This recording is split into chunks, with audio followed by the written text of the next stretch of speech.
right, here we are. Let's kick over here. So there's a whole bunch of stuff on my table right now. So right now we're just streaming to YouTube. I think I figured out what the issue probably was last week. Restream, the thing that allows me to like stream to multiple places at once, just I think it's causing a lot of the issues because all my internet stuff was good, Twitch was good, YouTube was good. So that only leaves the middleman, and we're going to see if this fixes stuff, if just going straight here. The one thing I do need to do, restream chat is not the thing that I need. I need, not that one. I need to make a new thing. New source.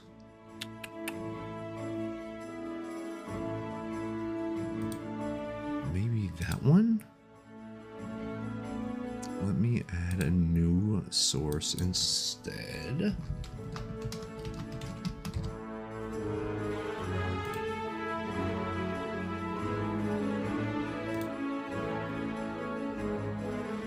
No, won't be that. Hold on. Not that one. Boop. Don't need that. I need...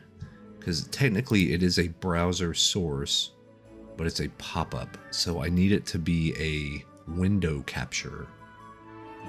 Let me do that. Video capture, event list, stream label, screen capture. Sure. Window capture. There it is. Add source. New source. There it is. YouTube chat capture. Because I will need to add that.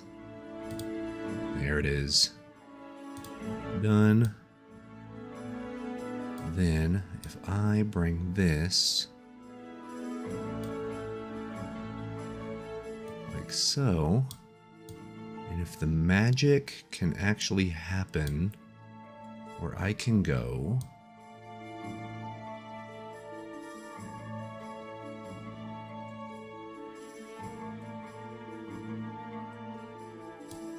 bam. Okay. Cool.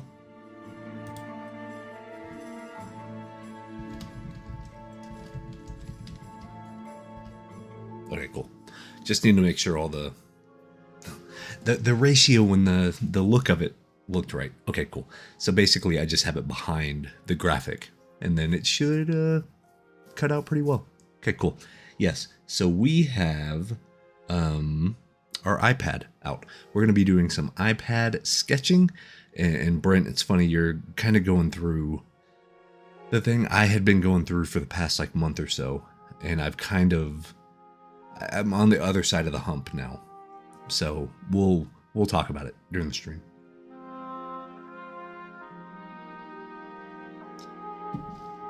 But I kind of don't know what I'm going to paint. I could do more portrait stuff because a lot of people seem to really like resonate with it. I was thinking about, I don't know. I'm playing all the fantasy music and stuff like that, so we'll do fantasy art. I just don't know if I want to. I know what I really need to work on, and that is my what's called a box mannequin. And box mannequins are great because it makes you think in 3D, like poses and stuff. However, it's not super critical that you have like proportions correct. Like anatomy doesn't matter. It's more like the gesture of the stuff that then you can turn into like, basically you're using the same way you would use like a Clip Studio mannequin, but you're drawing it. And as soon as you draw it, it's already more dynamic than if you were like posing a model. Because if you're posing a model, everything's going to be kind of stoic. And like, if you bring the arm out, nothing else is going to move really. And then you like kind of pivot on the hips. And then you kind of, so it's all very like up and down and like very robotic and stilted. But the whole idea with a box mannequin is you can even try to draw it stilted and it's still going to be more dynamic than if you used an actual mannequin, you know, because you're going to make mistakes. but mistakes are built into it, and that's part of why they're effective, is because you want to make sure it looks good or looks right, even if it's not right. Even if it's not 6 or 7 heads tall, and you're doing the measurement, and the forearm and the hand and the this and then that, and the clavicle goes into the thing, and none of that matters. It's just based on pose and dynamics and stuff. I need to do a lot of those. I need to probably do a few thousand of those from imagination until they start looking right, and then start building on top of those. But it sounds bad, but that's a very boring stream. It's not fun to watch because it's a lot of boxes. It's a whole lot of boxes. It's minutia, and it's a lot of that stuff. So I think we're going to paint something a little more exciting. Maybe like a sort of, maybe like a goblin general, like big stoic jaw looking guy, but it's not an orc. It's a goblin. It's going to have a weirder nose. It's going to have all that stuff, but we could still use the Loomis head method to start building it. Who knows? Let's kick over. Boom. Okay, and then we are going to get rid of the chat browser source. See you. And then we are going to add in new source. It's going to be the window capture, add source, YouTube, add.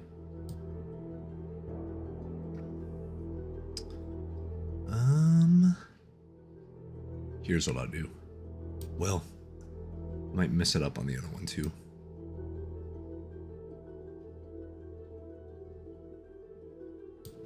Yeah, this one's set up a little more. A little jankier. What do I want to do? I could crop this to make it fit, but then it's going to crop on the other page too. So I have to like figure out which evil I want. Do I want it to look better on this screen? I guess so, because we're spending the most time here. So yeah, let me do that real quick. Let me come over here. We go like this. Filter. Filters. Edit filters. Let's add a crop. Add. Let's take off the top.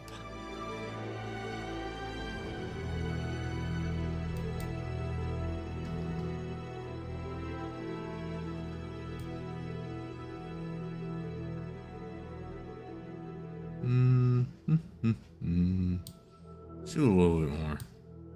350? There we go. It's a little cleaner. And then if we go over to the chat and webcam. Yeah, oh, that's weird. It cropped it on the other way.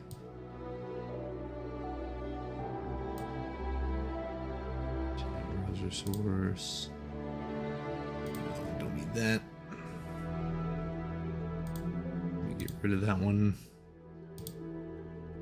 Let me get rid of, or here we go. We'll capture that one. Oh, that's fine. That works okay. We'll just keep it right here. Yeah, that works good. Yeah, that's fine. Cool.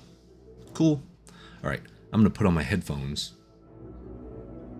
And that way we can start working.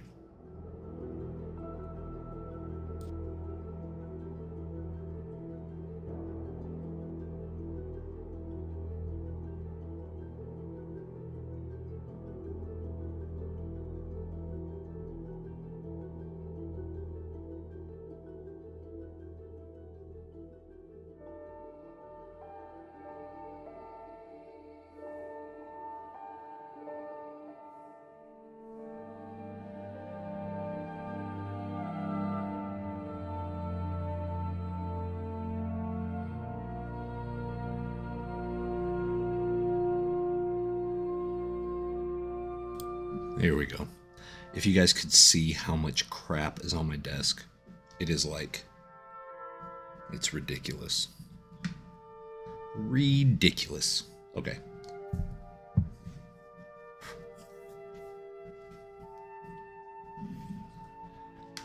Let's see if we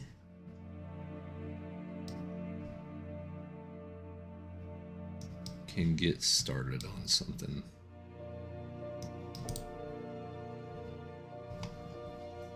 All right.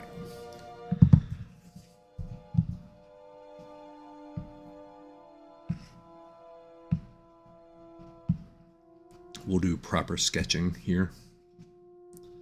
Let's do rename.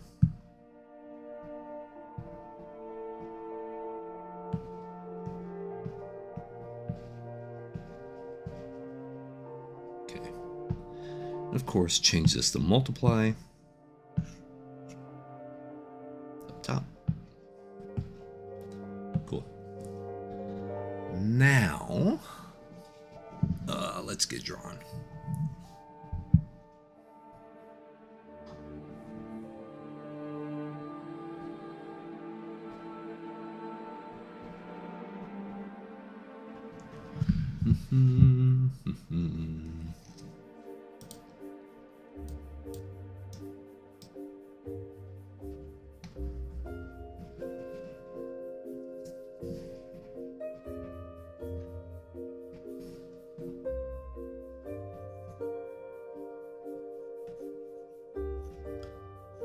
So we'll start just by doing basic like Loomis head block in stuff.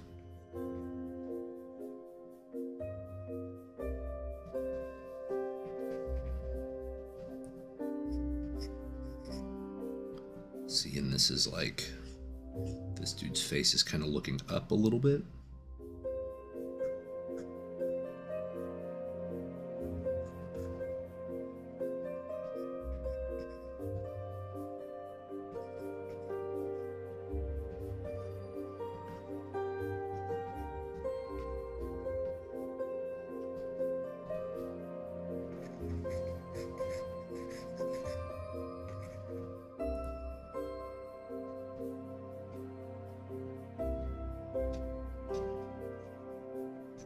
Could do.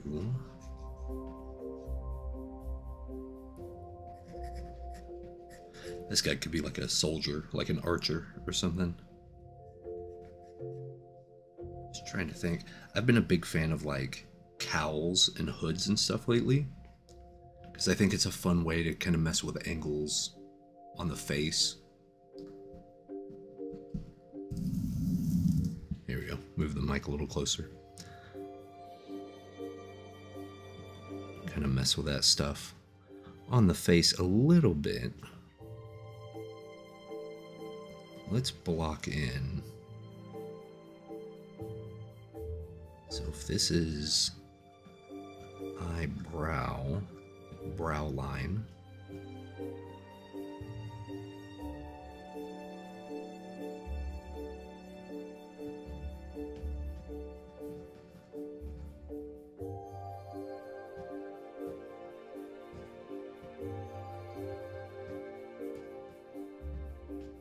So it's sort of like blocking the eyes and stuff early.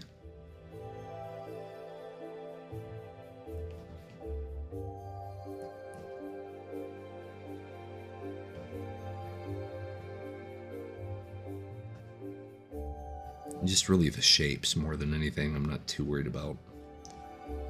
I'm starting to let go of the fact that everything has to look good all the time, which is kind of a nice thing to let go of. It's just, I need to sketch stuff down to get it on the page, and then I can come back and fix it later. You know what I mean? That's been kind of a nice opening, like eye-opening thing. It's like, oh, it doesn't have to look perfect all the time. But like,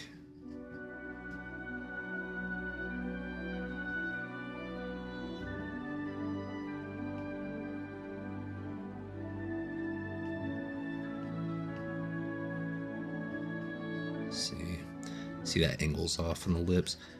I need to remember if all of this is kind of tilted up, everything has to be tilted up. Yeah, see, that's better.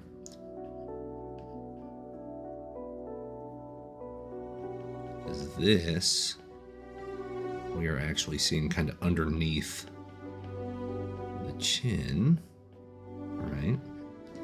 This is the ball of the chin, but this is kind of underneath down here. It kind of rides in and connects.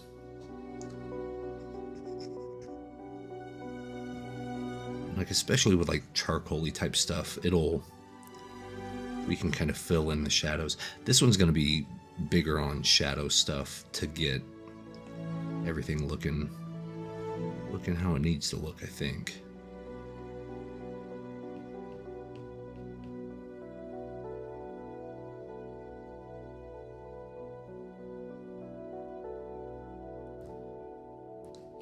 Because I like the idea of drawing the like hero units, almost like the infantry or something. I think you can give a lot of personality to characters that aren't the hero.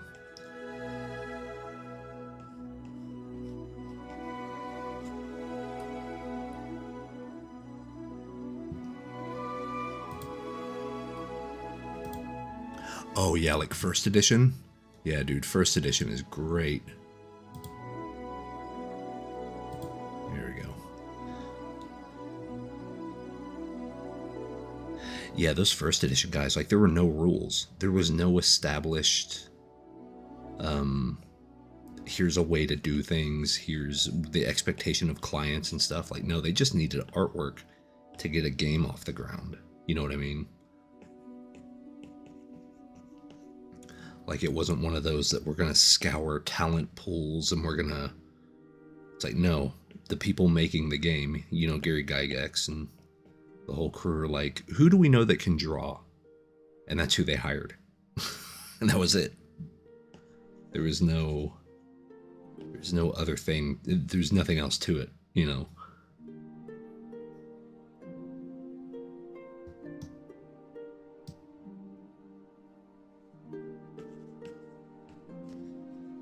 See, like, peasants had, I can't remember, or not peasants necessarily, but like, they had those overcowls that were like this, right?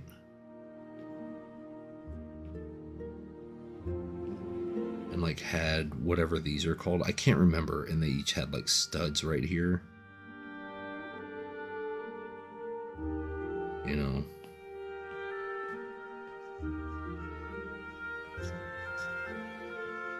It's just like old school, like Age of Empires sketches, you know?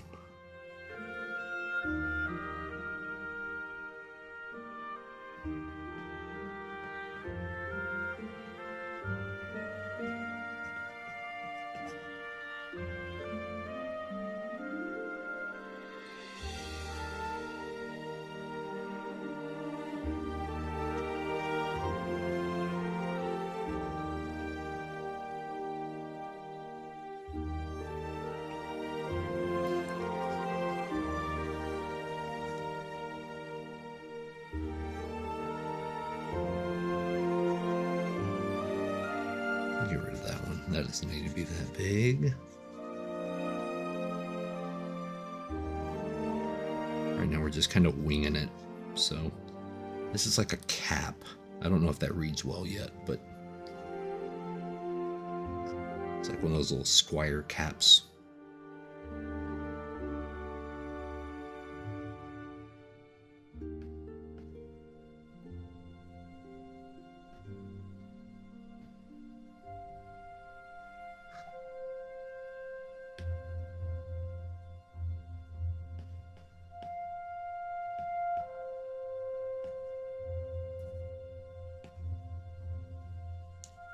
Wonder if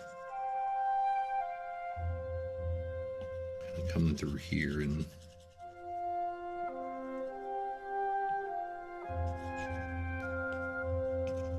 maybe the light's hitting from this side.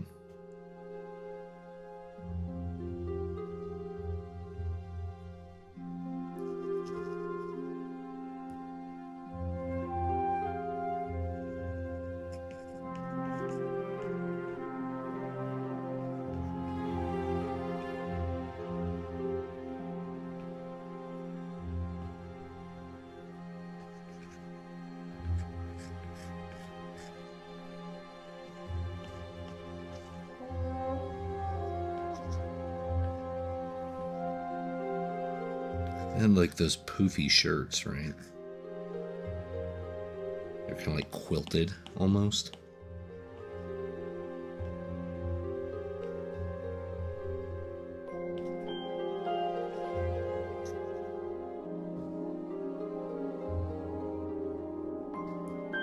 Yeah, I'm liking the real great thing about Procreate pencils is the tilt. Like, I wish my actual Huion was one of them that had tilt, but it's an older model. I got mine back before tilt was kind of ubiquitous. But now, yeah, like my next upgrade, the pin's gonna have tilt, and I'm pretty excited about it because it does make things a little more dynamic, because you don't even have to change the brush, you just change how you're angling the brush and it's gonna make a different mark. And that's really intriguing, like really exciting. In the video where you're drawing the blue Ark and Rebel. What's up, Jared? It's good to see you, brother. Welcome, welcome. We're just kind of goofing off a little bit, getting warmed up in Procreate here. I don't use Procreate a lot, but to be fair, I'm using it more lately because I'm liking it. I'm liking it quite a bit. It's a fast way to work. It reminds me of working in a sketchbook, you know? It's a little more tactile than working at my workstation of 3 monitors and all this other stuff. Now I can just kind of focus on one thing and really kind of dig in.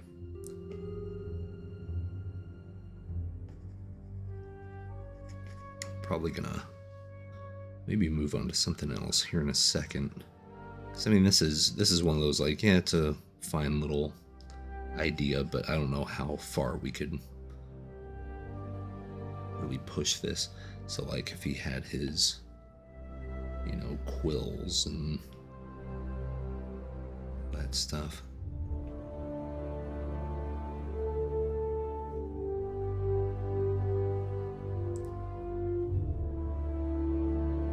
And I'm a super, like, sloppy sketcher. I don't sketch very well. Drawing is not my strong suit. I just use drawing as a way to map in what I want to paint. You know, like, this is definitely a means to an end. It's not the end.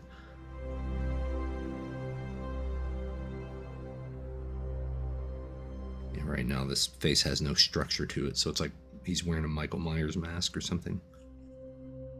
That's okay.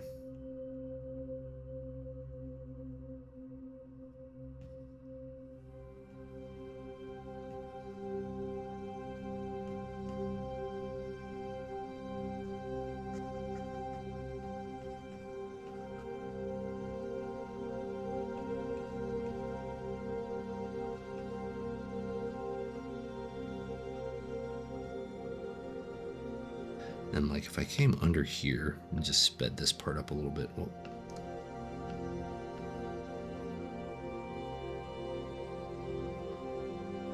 just did this and then did like a,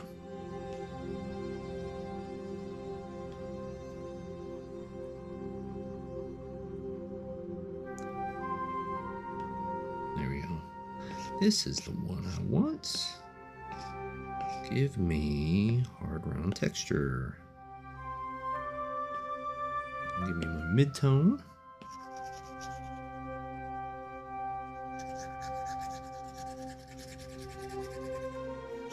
See, I like this brush because it has the texture kind of built into it.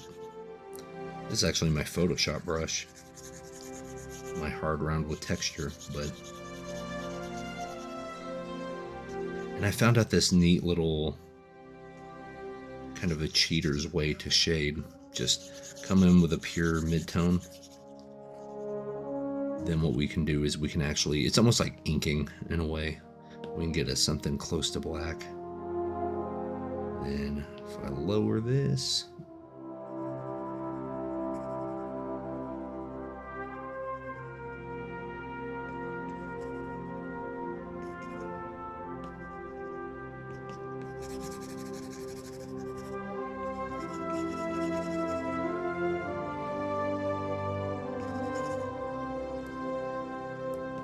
come in and you get these lighters. Let me get something like that. And you like come in and start highlighting areas. It does a pretty neat effect pretty quickly. You don't really have to worry about stuff too much.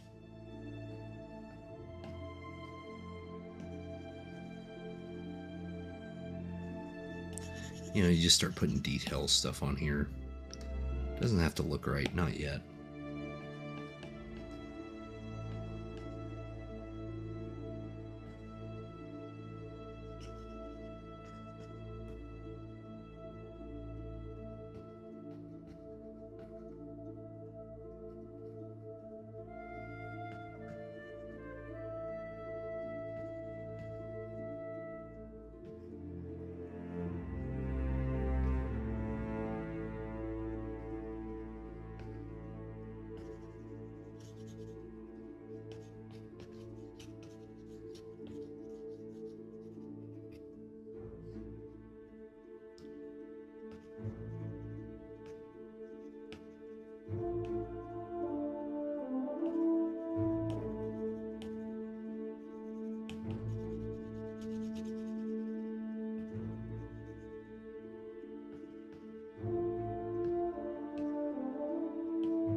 Kind of these bigger shapes to block in where light is, and then you can always come back and refine later, but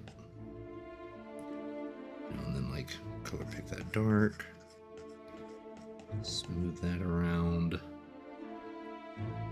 get like white.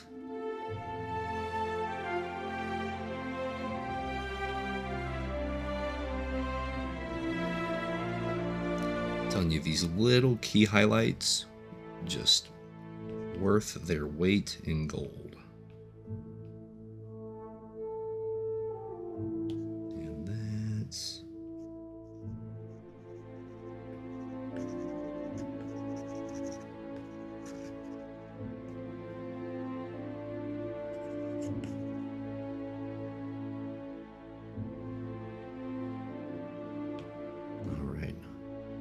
enough out of this guy.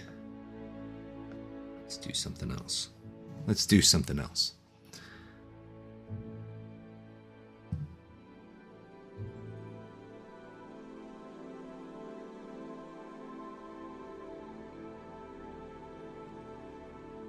I love Rebel. I've used Rebel since like Rebel 3.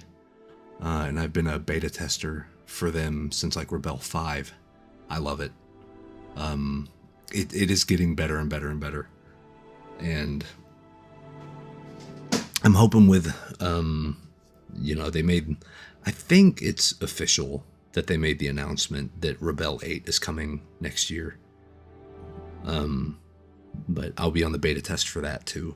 So you'll probably actually see on the Escape Motions website, I think this isn't confirmed yet, but I might be one of the people doing video, not tutorials, but like showcases for Rebel 8. So you might see me on their old social media doing stuff. And that'll be fun because there's a few ideas that I've heard around the block, so to speak, that should be pretty exciting.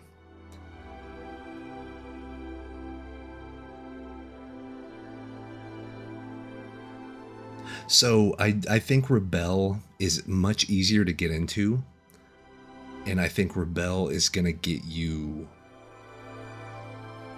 really 100% of the way there if what you're wanting is like a traditional looking digital painting, and like if you want the workflow to work that way. What I will say in the benefit, in the positive corner of Corel Painter. So here's the thing. I don't think there's ever going to be a new version of Corel Painter. That's another thing I've heard on the block, is that Corel Painter is kind of done. There's not going to be a 2025 or 2026 or 2020. Like, they're done. Because Corel got bought by another company and Painter hadn't been profitable. It had actually costed Corel a lot of money. So that's why you don't hear much from it anymore, is Corel's just kind of done. There's better alternatives. But what I will say for Corel, that thing, you could get a doctorate in Corel. You know what I mean? Like, there's so many settings and so many things on there that do some really incredible looking stuff. But you have to go through so many hoops to make it work, which is part of the reason why I think it hasn't kind of gone the way they wanted it to, right? But so yeah, I think Corel Painter's done, but Rebel easily takes that mantle. Easily. Like, highly recommended. You know. Yeah, I have to. So the cool thing is they usually do a pretty good discount for upgrading. Just expect a new version of Rebel every year. That seems to be the pace that they're going at. And in my opinion, they have enough new stuff, whether it's like facing the people, like options we can use, or development stuff they've done on the back end lately that makes it worth a new version. Like, they work their butts off over there, and like every single time they refine stuff, it makes it a little bit better, a little bit more realistic. Like, they are nose to the grindstone. Yeah, just they are working their butts off over there. You know what? You know what we'll do? You know what we're gonna do? Let's do ourselves an alla prima painting. What do you say? You know. Oh yeah, there's going to be a pretty steep discount if you're upgrading from a previous version of Rebel to Rebel 8. They have in the past, over the past like 3 or 4 years. Yeah, like, there's going to be something. Yes, Ron, I have used it. In fact, I wrote a book about it. I have a book out about Krita. I love it. Love, love, love.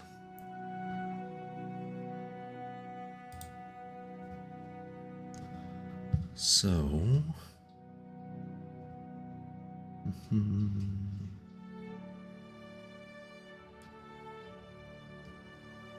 let's just call this...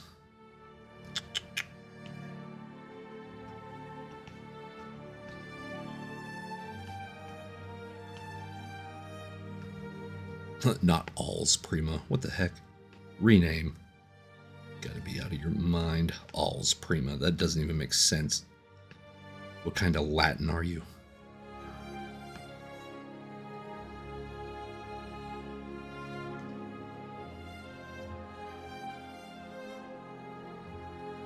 So here we go. So if you want to see the difference in how I work based on like that kind of sketching and something like this, let's do canvas pencil, turpentine sketch. Is that the one I'm thinking it is? Let's come over to palettes. Let's come over to Rembrandts. Yeah, let's just do that one. Done. We're done. Okay. No, I want Rembrandt. No, I don't want to rename it. I want to use it. I want to use it. Set as default. Sure. Ridiculous. All right. We're going to do this. This is what we're going to do. We're going to come in here. Let's get a little bit of background color. Let's do that by doing...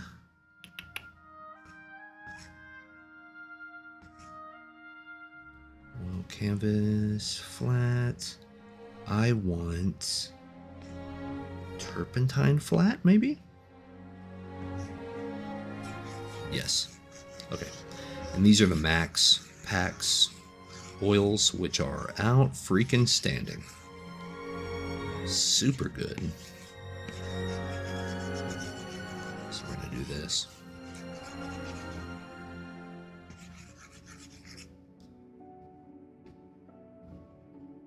Okay, turpentine sketch. Let's grab this. Once again, I'm going to try somebody with a cowl, but, you know, it's going to be a little bit more emotive. It's actually what the next YouTube video is about, is painting with more expression. So if I come down here,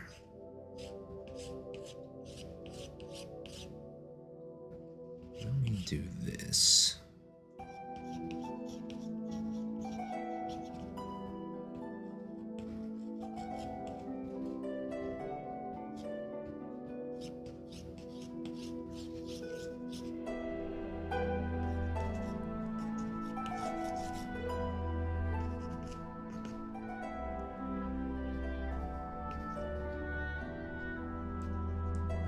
Smaller actually, but let's so yeah, let me come over here. It's almost like an Obi-Wan Kenobi type thing. Let's come over here, extend that out a little bit.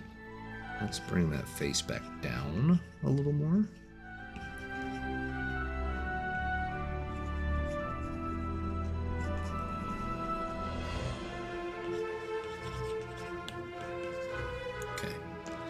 If we do something like that, and I needed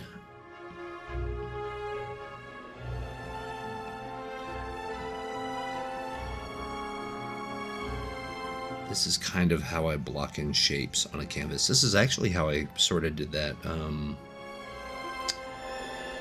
that blue orc. I like to do kind of the eye socket shape, because it lets me not only block in the sizes and stuff, but it also lets me get some of those cool shadow angles in early before I start like really applying paint.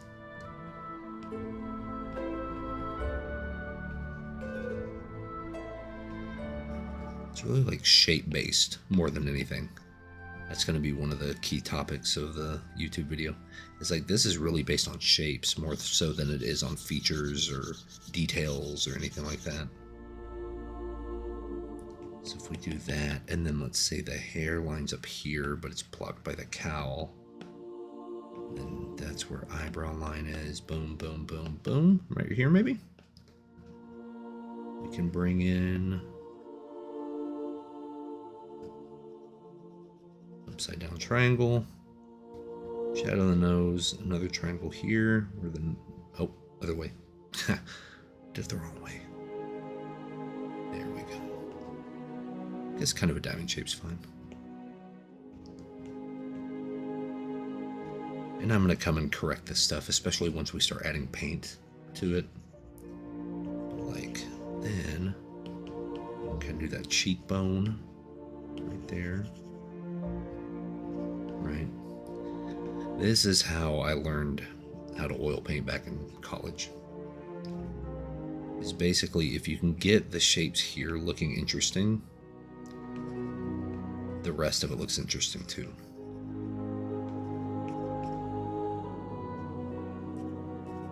This is a big old kind of bushy beard, right?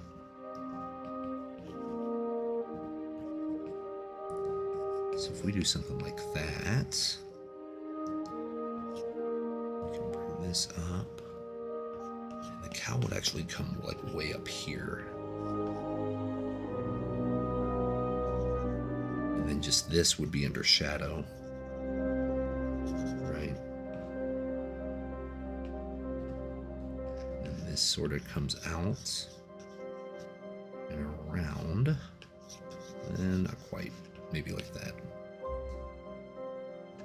But then this will also kind of kick out a little bit too.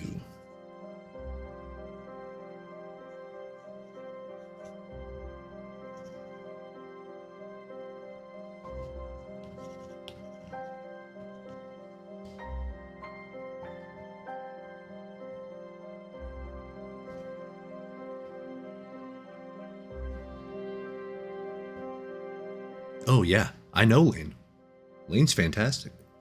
I I haven't met him in person, but I've spoken with him after he did, God, this was back in 2019, maybe? He was doing an Imagine FX thing. And that's when I got in Imagine FX as well. He's super good.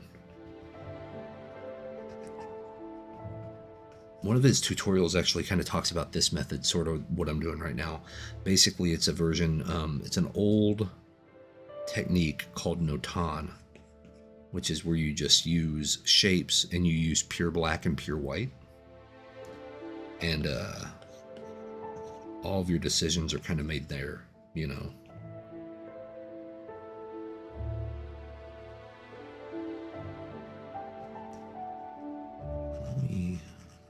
It's kind of like a lion, but I promise this makes sense. Because this is the two stems of the mustache coming under here.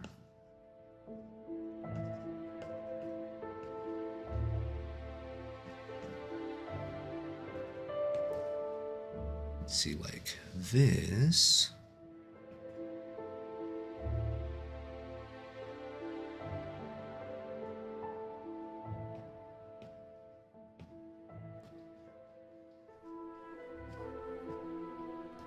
If that one's there, then this one has to be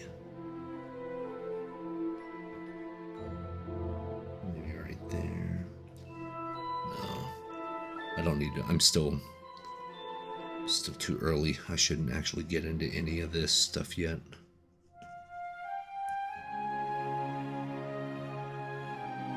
Adding where things should be doesn't make much sense at this point. Thank you, brother. Good to see you, Marco.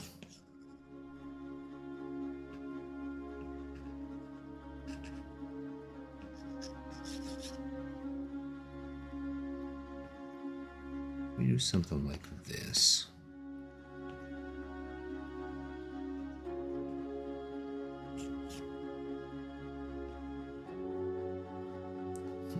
Now this kind of looks weird. Almost looks like he has little devil horns or something. But I promise this will make sense once we start adding.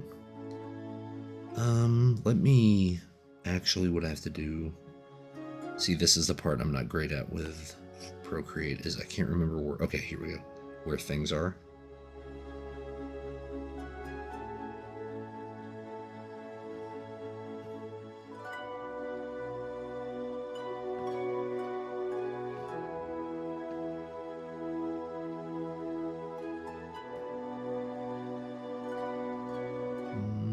Maybe a little squattier.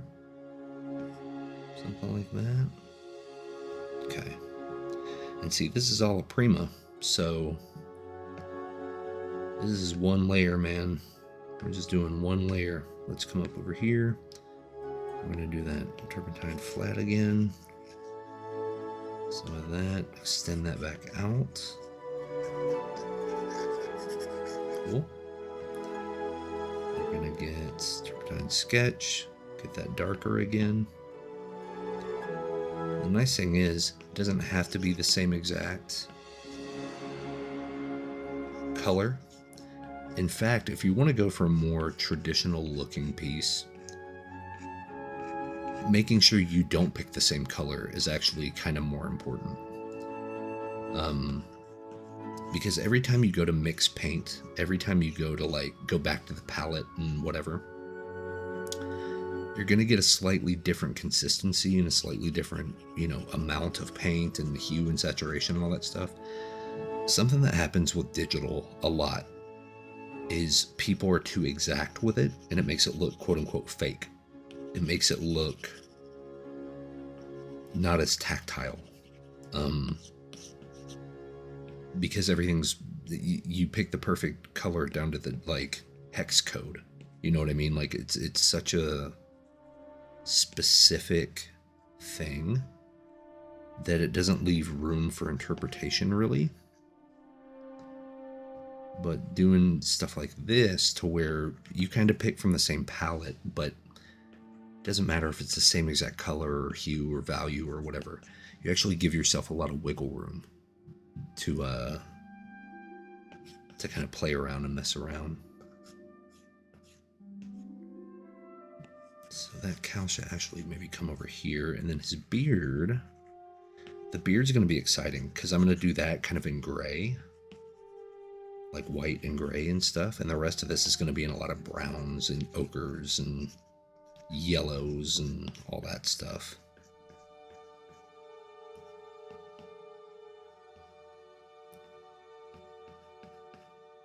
And I will show for just a minute. It's fun doing a painting kind of like this. Troll Lord Games has been showing off. They're selling Gary Gygax's The Hermit. You know, they have all the Gary Gygax stuff. I did the cover for that.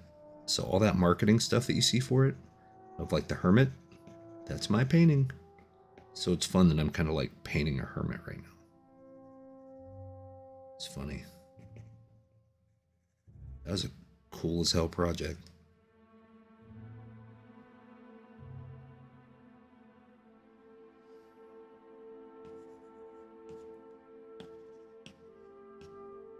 Looks kind of like cat ears.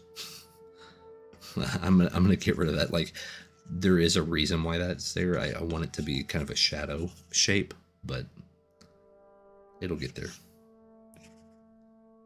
It'll get there.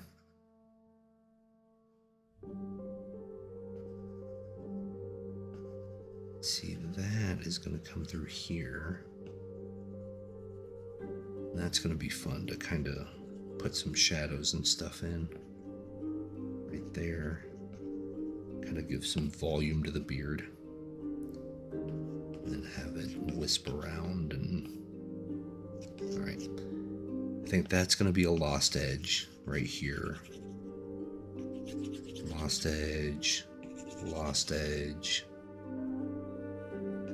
No, we'll need that to be a sharper edge. Or like a lighter edge or something. Maybe something like that will be good. That will be good. That will be good. The face edges here, probably gonna be pretty sharp, but then a few of these can get lost a little bit.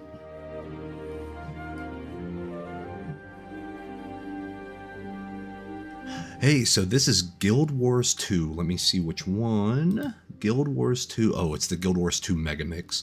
I think that's what it was called on YouTube, and I just downloaded kind of the playlist.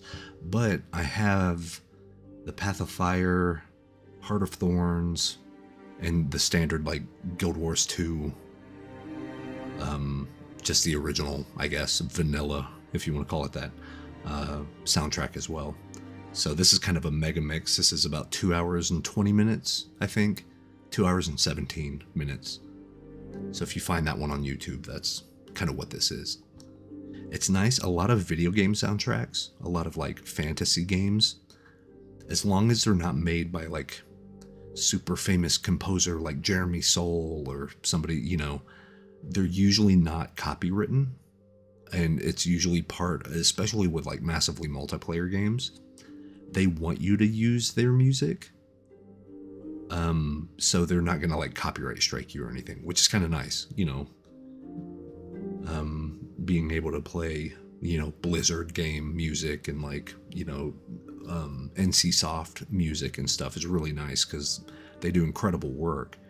But then also, you know, you get to use it and they're not gonna like hound you with lawyers.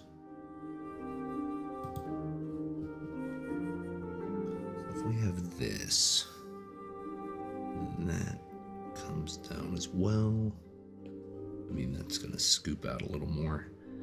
Now, kind of what I'm doing is I'm looking at what shapes are the most important for what the next step is. Because the next step's gonna be a little crazy. Normally, I would just make a new layer. You know, this is alla prima. Alla prima really means one layer. I like where my mapping is, so I'm going to kind of cheat a little bit. And this is the benefit of digital art. I'm probably going to do an overlay layer and block in the actual colors with a nice brush and stuff. And then what I'm going to go ahead and do is merge the two layers together. And I think it's going to give the same effect, but it's just going to let me control it a little bit more. I mean, with real alla prima, you would just kind of fix it, you know. It's like the gauntlet method. I have that video about the gauntlet method. You just fix it. You don't undo, you don't do, you just paint over it. But because I kind of like the structure, how it's a little bit more exaggerated, I don't want to lose that. So we don't necessarily have to. If I come over here and I go to overlay, here's a fun thing. I'm making my color theory part 2 course right now. And one of the tips that I give, I'll give this one out to you guys for free way before the course comes out. Overlay layer is actually now my preferred method of coloring over grayscale or like blocking in colors. Because if you are on an overlay layer and you are at exactly 50%, like 50% lightness, the only thing that changes if you're painting on top of grayscale or, you know, a block in or whatever, the only thing that changes is the hue. So like if everything was blue down here and I picked red on overlay layer and then just, you know, was it 50%?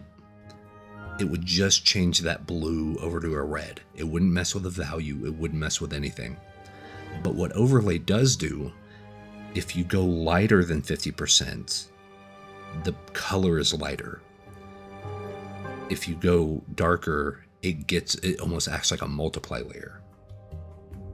But not as intense. It doesn't hide everything, because a multiply layer will just like drop everything to pure black, and you kind of don't want that.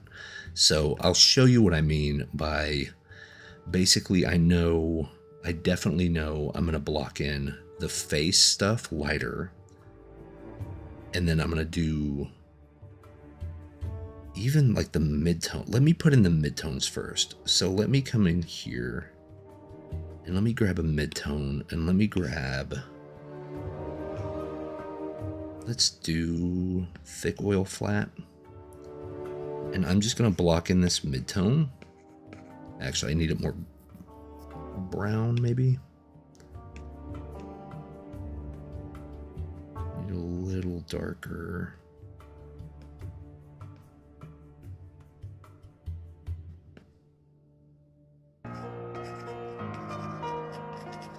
And see, it's kind of mixing with that yellow that's underneath,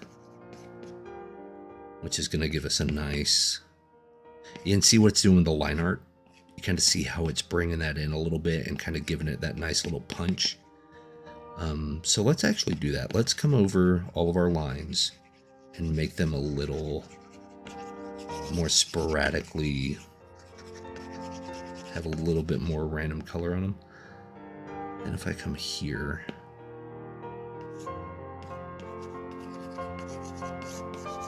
It's actually way lighter than I thought it would be. Here, let me bring in something like this.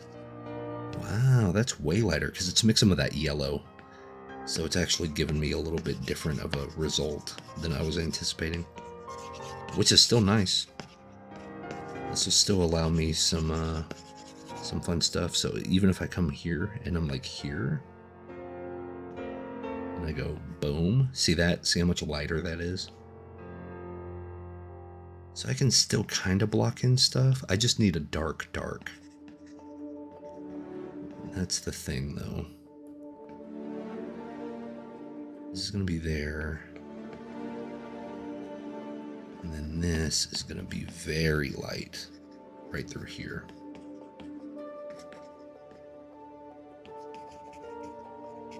But really what's going to happen... Let me block in my darks. I'm interested in this. Let me go here. Let me see if this works right. Let's go multiply. Let's go... God, this is going to be dark. Like pretty much pitch black dark. Let's do...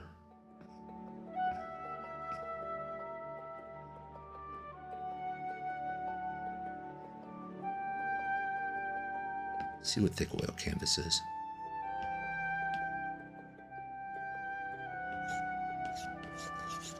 That's actually not as dark as I thought. Okay, even better. Perfect.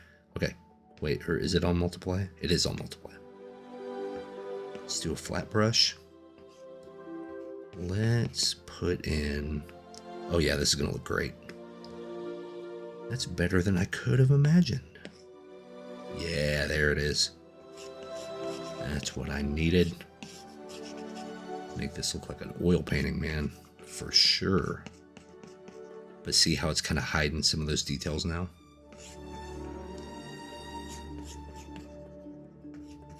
Let's get in here.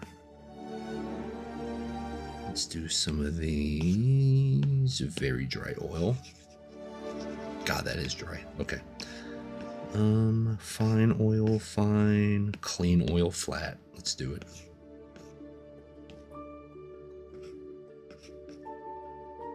That's some nice turpentine-y looking stuff right there.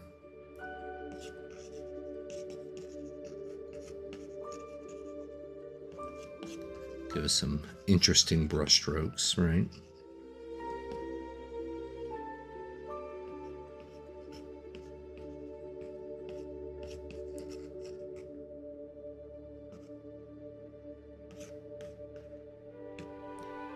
Let's do bold oil thin.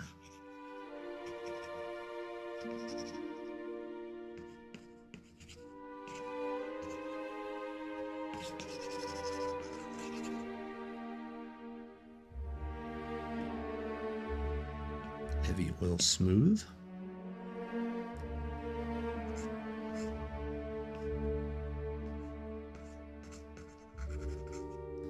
Okay.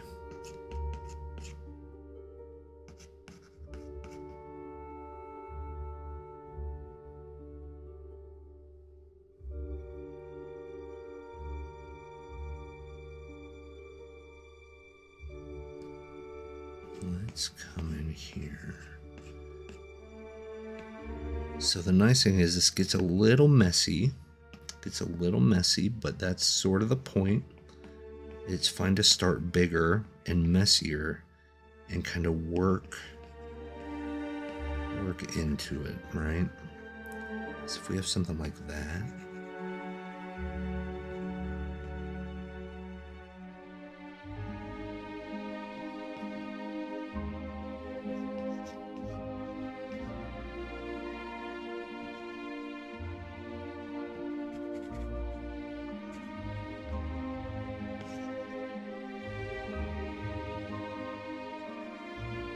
That's blocked in pretty harsh.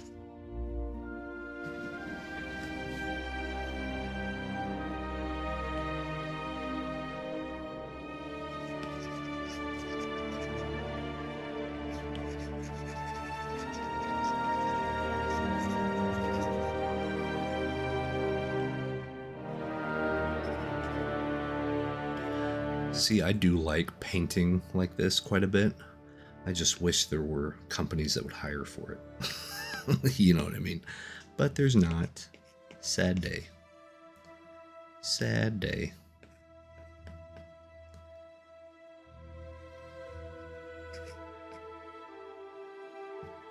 At least I haven't found any.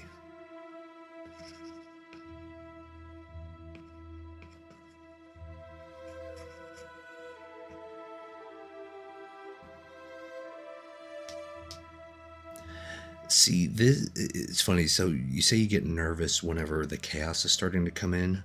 This is when I get more comfortable. Because now we have stuff we can play with. I get more nervous when there's nothing there. Does that make sense? Like, it's almost like the blank canvas syndrome of like, oh no, what if I put this in and mess it up? But if there's chaos already on the canvas, you can't mess it up. The only thing you can do is fix it. You can go in and you can edit and you can change things, and like, this is where the power is.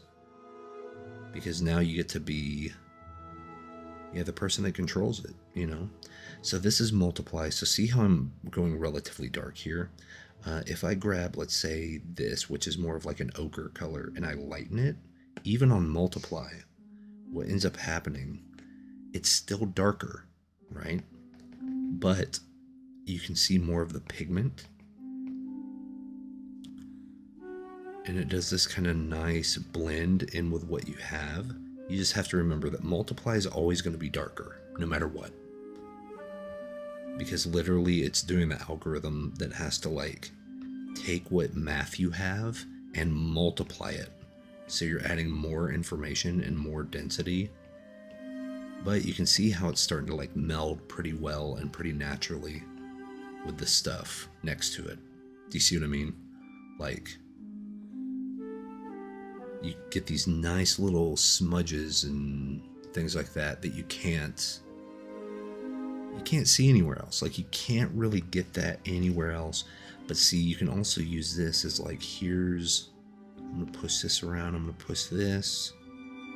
We're gonna bring in, let's make it a little bigger and come up here.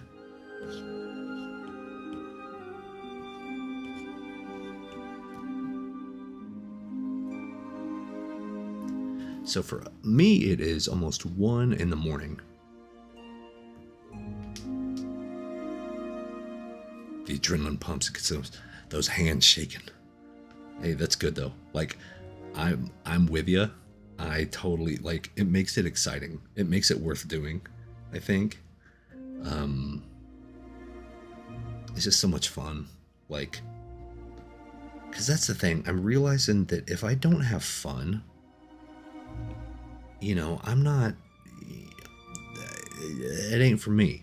Like, I need to start having fun with this. And like, this type of stuff is very, very fun.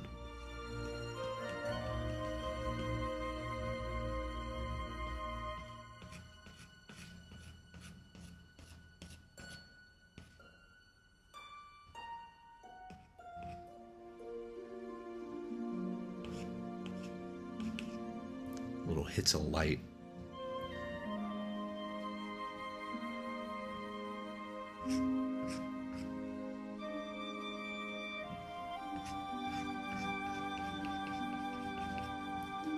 See, right now I'm just kind of adding some chaos around.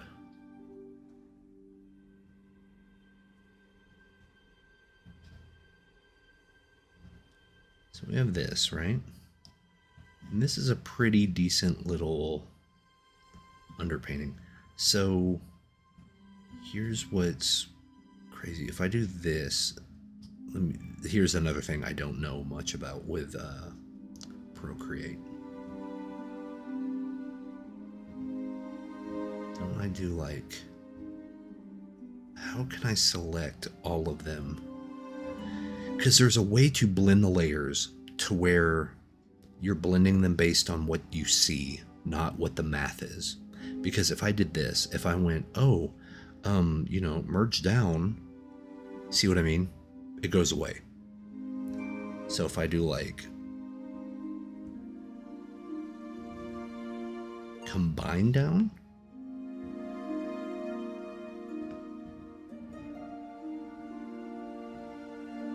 gotcha, okay.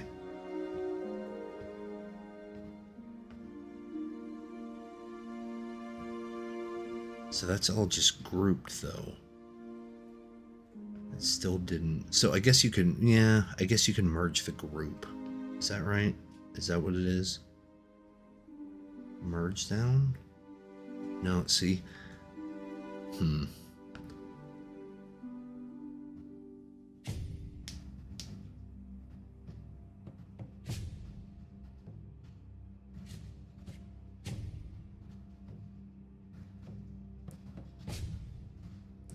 So let's try, let's do this. Oh, I know what would look pretty cool. We have these nice sepia tones and kind of Rembrandt style stuff. If we came in and we hit up, because this is like, this will be pure Zorn palette stuff right here, man. Let's hit this. but actually move it over a little more towards the white. Because I think grays will look incredible right here. Incredible. Let me clean oil round. Let's see what we can get into here. So if we were to start like coming in here and putting in some of these grays.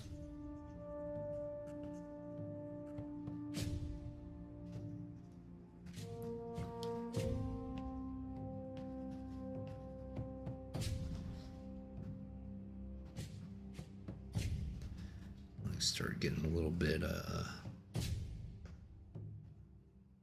see, we're going to stay a little bit on the ochre side, but we're definitely going to gray it out some more, make it a little bit cooler. I bet this has some awesome looks to it. It's just about finding the right consistency for what we're going for.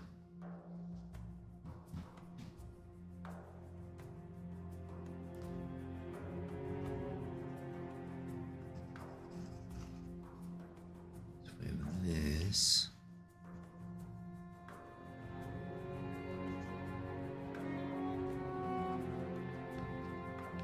And if that comes in, then like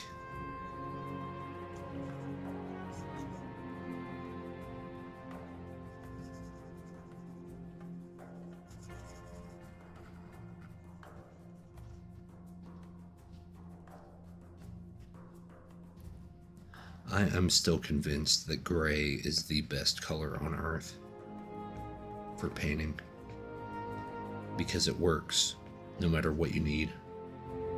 If you need to desaturate something, it does it. But even if you want to saturate something, just put a little bit of gray around it, because it's all based on perception. It's all based on what's around it. And then like if I wanted these big brushes, and we have more gray in there.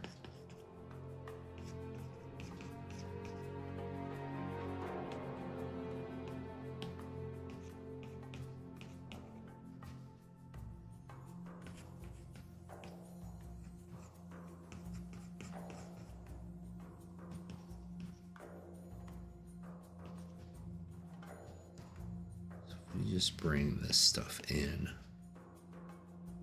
What we can do in here in a little bit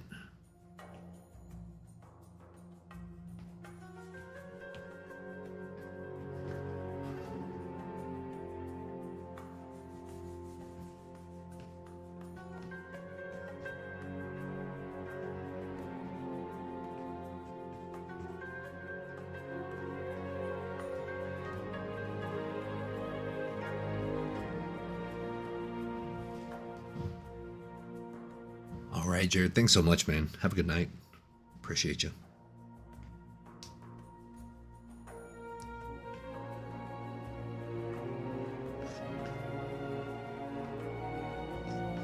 Let's do...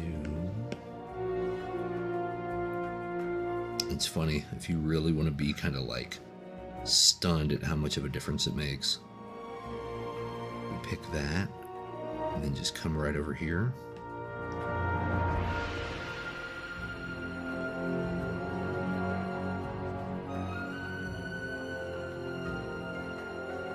I mean, really what we could do, if we wanted to kind of gray stuff out quicker, is we can use the just color method. Come down to color, then you grab anything on the grayscale spectrum. Doesn't matter because it doesn't matter because the value's not going to change. But then you get this, and then you come in and like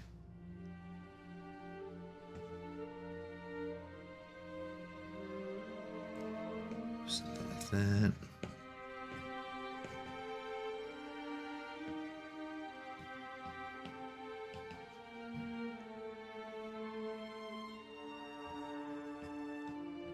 And then maybe here, something like there.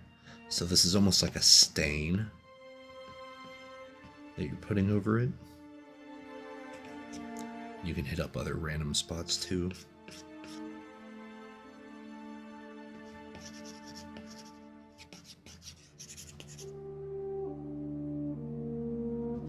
No, Rembrandt, it's kind of like the Zorn palette. So your blues come from grays because they're all perceptual. Because there was a lot of umbers and ochres and sienna type things with a Rembrandt palette. I do think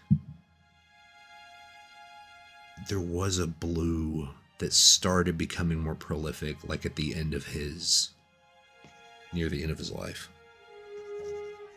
But he primarily just painted with the ochres and the siennas. So you have your oranges, your browns, your yellows.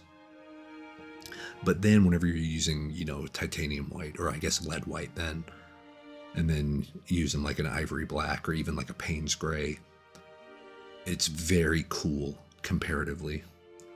So that's what you can use for your blues. And I've always liked that look. I've always liked the look of like gray on top of brown because it gives that nice warm and cool contrast really easily. Yeah, Jeff Mercola he loves, and it makes sense because it simplifies everything. It brings everything together. It's really nice. So what I need to do here, let me do old oil brush, and let's try something real quick. Let me get this.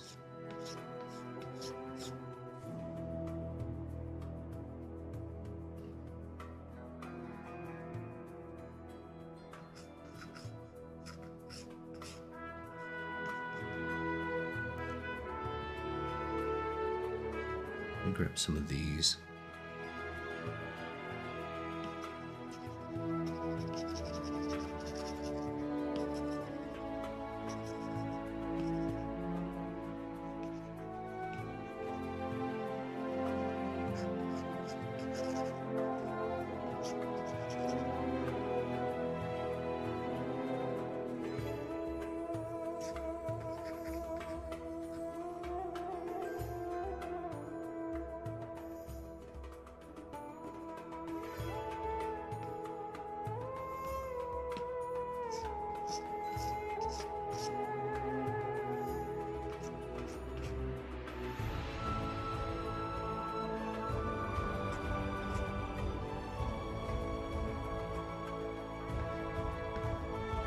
A little bit of white, hit up these nice canvas textures here. Really kind of sells the idea,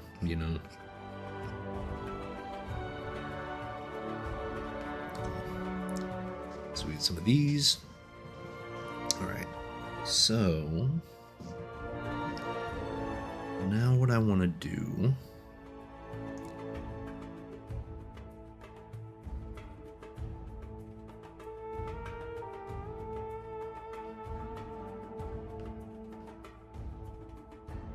let me move.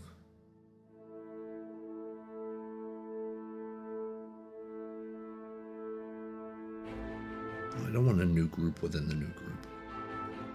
I guess I could, but could I merge? Oh, flatten. I think it's flatten. So let me duplicate this. Nope. I want to. That's the wrong way. Duplicate that. Shut that off. Then I click this and flatten. Is that right?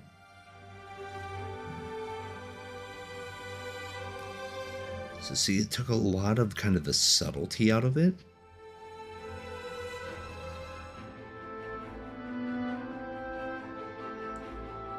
But I might might be fine.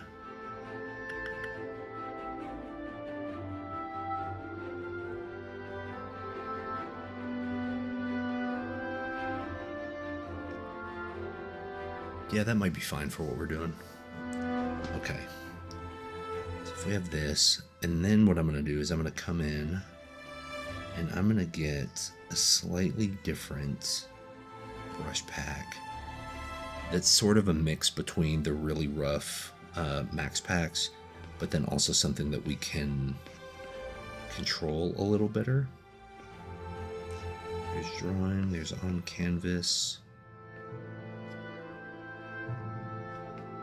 The volumes. This is kind of what I want. Volumes impasto. Let's try that one. All right.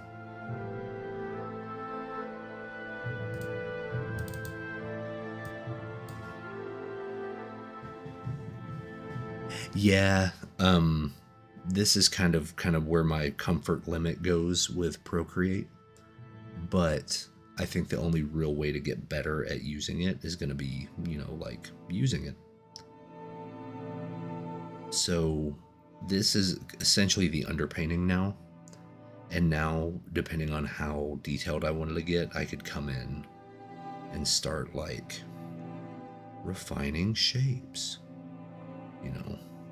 Brush is a little too big, but that's kind of fine. Get like... And really this style works well if you have really nice hard shapes next to really kind of soft washed edges. It works pretty good. So if we have something like that, bring back those sharp edges.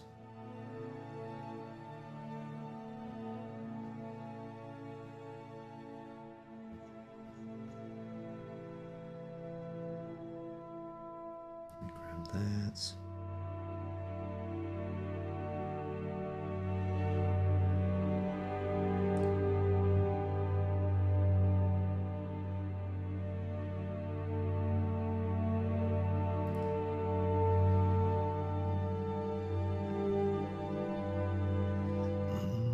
I want something a little blendier. A little bit blendier. Maybe a soft flatten. If I come in here, yeah, that should work okay. Because really what I'm doing here is I want to start kind of building up these soft and hard edges and stuff. Almost do the carving, the shape carving.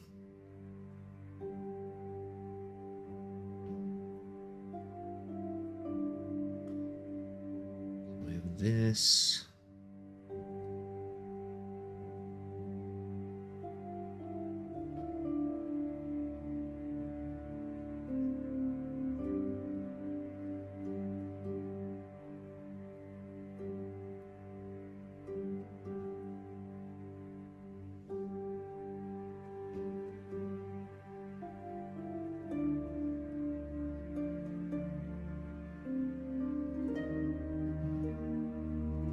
Yes, that is. It's funny you worded like that because I have already recorded the script for the next YouTube video, and one of the tips is use a larger brush because it's more expressive. That's literally like verbatim what the tip is. Actually, that needs to catch light over there. Not that much light though. Because yeah, see, this is the part of a painting to where I know what brush I need. But Procreate doesn't quite do the thing that I expect it to do, which is fine. It's just when I know exactly where I want to put a brush stroke and how I want it to look. That's why I still have stuff like Photoshop installed.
When I tell you right now, I am literally like tapping.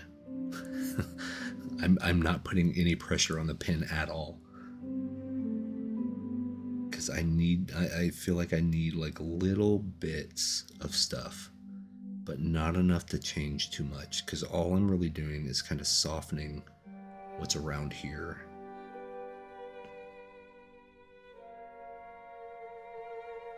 Because I think it's going to make it a little bit more impactful if I do give the shapes a little room to breathe. Let me try a smudge tool actually.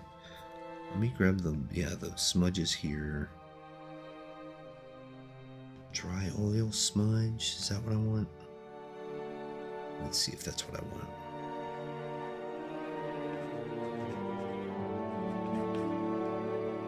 No. Let's do easy oil smudge. That's what I wanted. Right there. Because this is the part of an oil painting that's usually my favorite,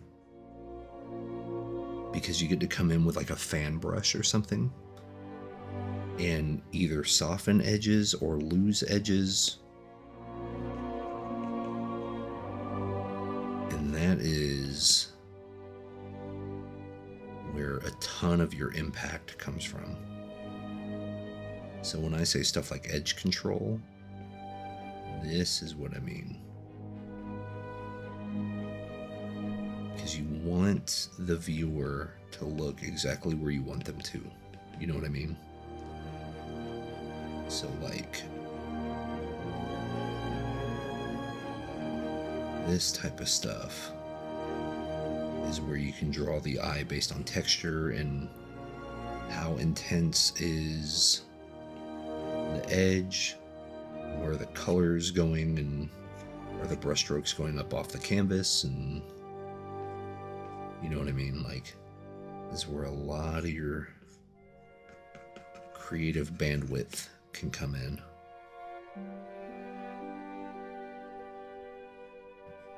Let me zoom that out. There you go. Yeah, Marco's a genius. Marco Bucci is an absolute madman. His 10 Minutes to Better Painting, that whole series that he does, it's perfect. It is like the perfect masterclass on learning how to digital paint.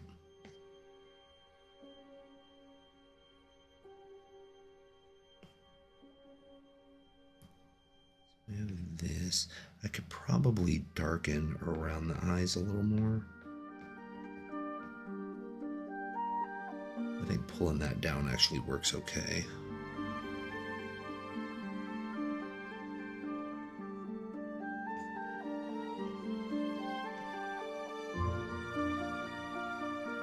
Gonna do some of those type of bigger swoopy brush strokes. Let's see what we get here. That's what I need. Hold on. I need to see this nostril. There you go. That shape's a little better.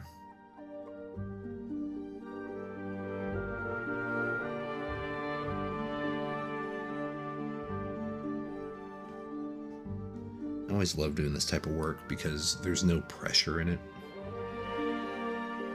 Really, when you're just like pushing paint around, it all kind of looks good, you know, like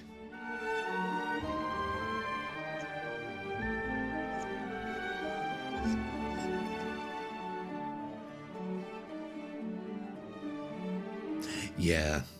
I'm really going out of my way to control, like, it's funny, whenever I sketch, I'm not very good at doing contour lines, you know, lines that signify what the shape is. But with oil painting and acrylics and stuff, I've always done it. I've always done contour lines to where it's like, okay, if I need the bridge of the nose to work a little better, you know, I'm going to come over here, I'm going to grab this, and then I'm going to like arch around, you know, because I want you to see the shape of that nose. But it's funny how just a change in a change in medium can force your brain to work a different way.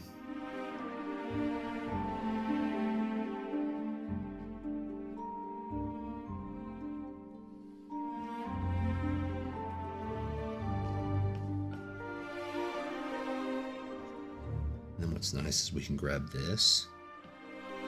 I come up here a little more, like cut into.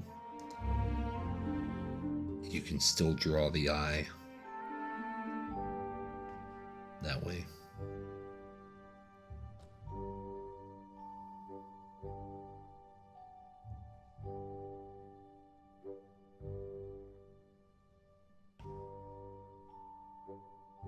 Let's do the top of the eye there. Let's do top of the eye there.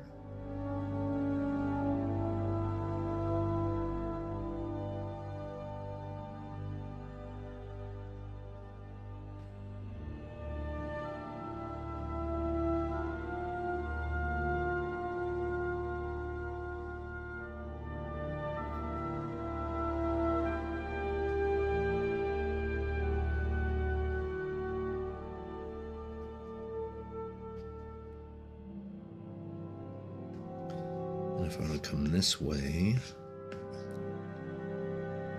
mixing filbert. Let's see if this works how I think it will. Yeah. Give a little bit of motion down here. Just kind of direct the eye around.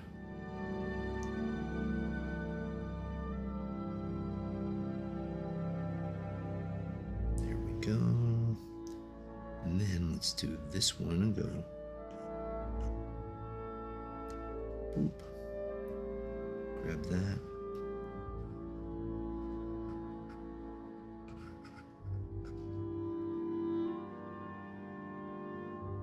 Do that. I always like getting those type of brush strokes to where you can clearly see where the stroke started and it ended, and it's like overlaid on top of everything else. It's a super like expressive, confident sort of look to it. But then the real secret is if I come in here, let's make a new layer. Now we're gonna do the weird thing of, do I want it to be, let's do the Vargas brushes. These are very, very soft and very, very digital. So what we can do with that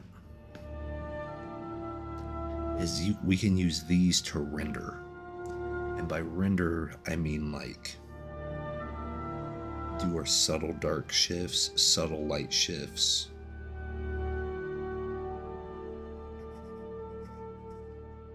Stuff like this. Almost like re-sketching in certain things. If we want the viewer's eye to lock into a certain angle or something, this is where we can come in and like sketch it into place.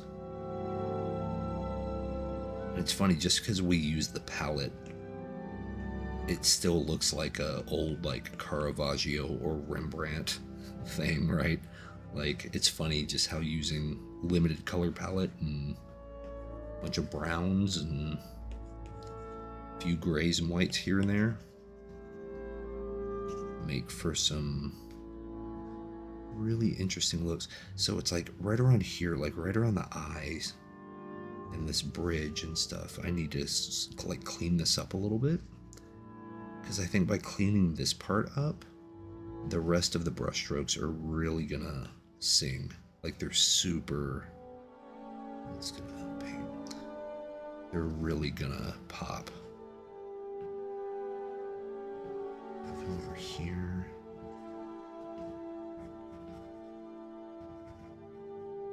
And like kind of a furrowed brow type look.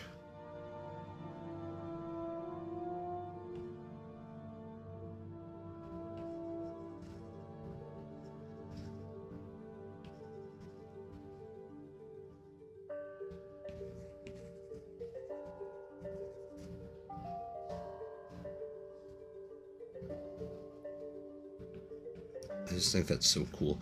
That was one of my big aha moments, is realizing that by using like quote unquote Photoshop brushes, like your hard round, soft round and stuff, even in paintings like this, can be super, super good and super useful, because they're a way that you can have complete control, like down to the pixel, of what you need and where you want people to look. And then let me get rid of that.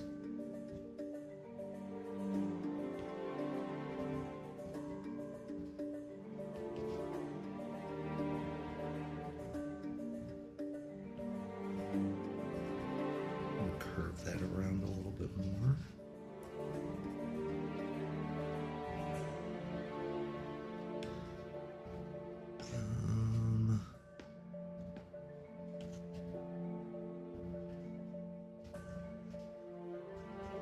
A little bit of texture, but not nearly as like hardcore.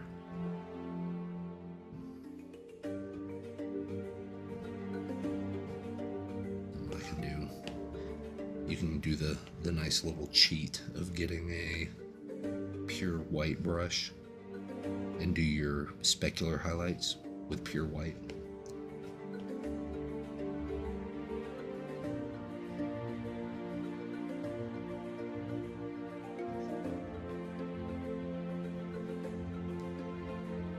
We can actually use this brush to come in here and carve out the exact shapes that we want. Like razor sharp edges, you know. I'm gonna scratch some of this in a little bit. Gonna bring this back in a little bit.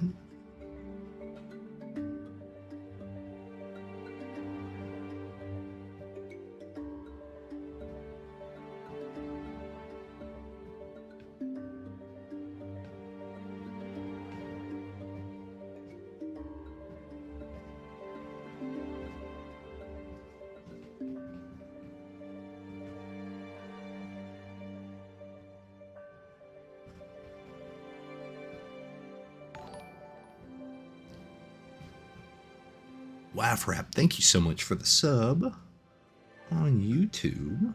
Appreciate you, my friend.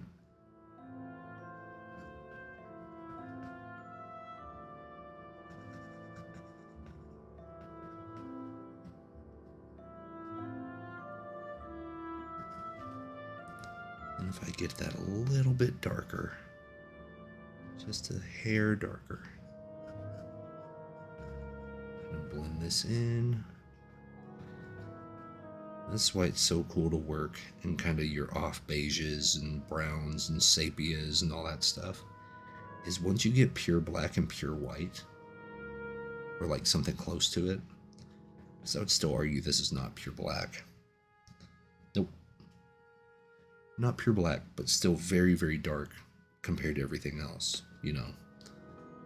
You can really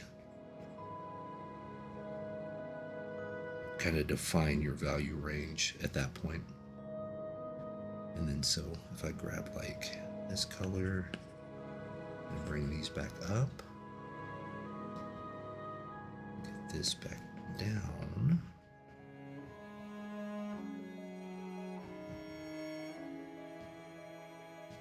yeah, I'd say 20 to 70. That's a safe assumption. Because that way it gives you that wiggle room at the very top and the very bottom of the value scale, that if you really want to have kind of a showstopper area, you can break that out as your hidden weapon, you know. For some reason, I'm wanting this angle to be a little... There we go. So I'm a big fan of Cesar Santos. He's been on like the Proco channel. He's been on a whole bunch of stuff, but I follow him on Instagram, and now he's doing like abstract art, which is interesting. But it makes sense that he would be into that because he has legitimately mastered portraits and realism. he is a grandmaster. But like, he's the one where I kind of learned the slightly more like nuanced geometric shapes can go. They can hit like a truck, you know.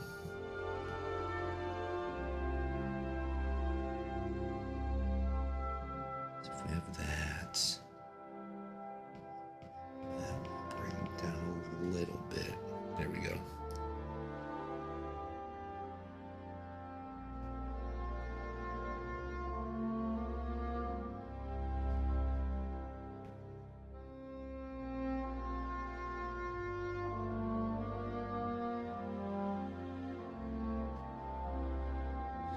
So then we could even like outline the beard area.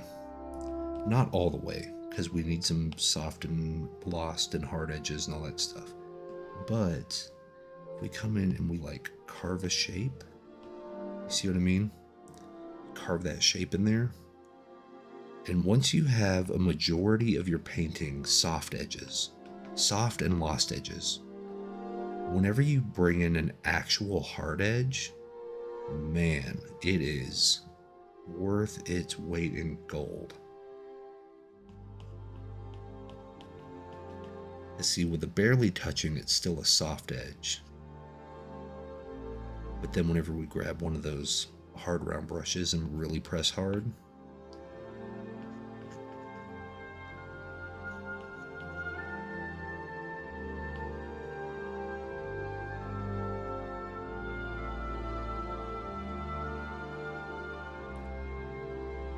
could do.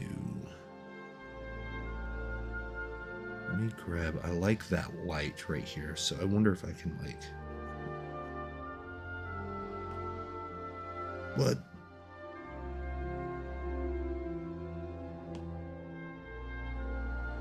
That was weird. Oh, I guess I hit the very top of the iPad. Stuff like that's silly too.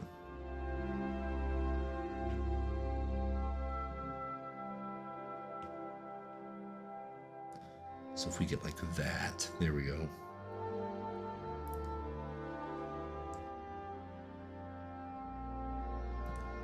Then I feel like I need to change a little bit of the nose, maybe lessen that a little bit, right?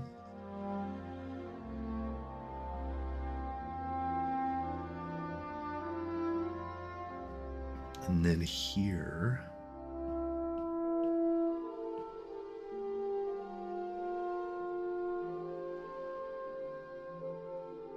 yeah, this is sort of that brush I was looking for earlier. Something that's almost an airbrush, but not really.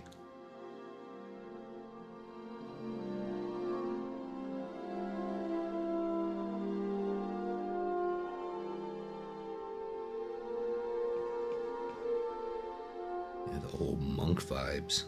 Heck yeah. Can I...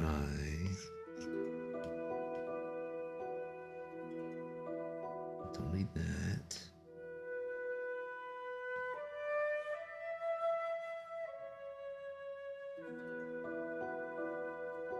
So we have all this.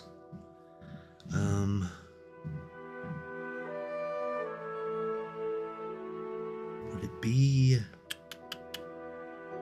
combined down? And then flatten? Okay, cool. So that actually worked pretty easy. What else? What else? I think the cheek area, our left, his right, is still a little off, but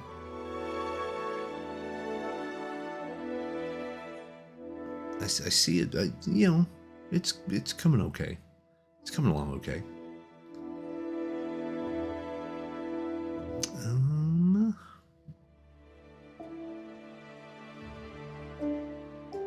But now I'm at that point I don't quite know what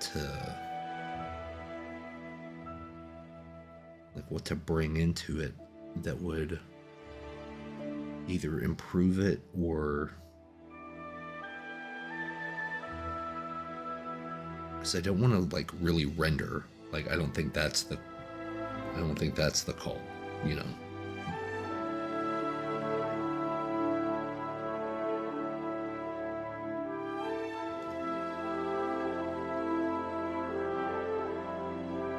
Oh, I know what I was trying to do. I was trying to... There we go.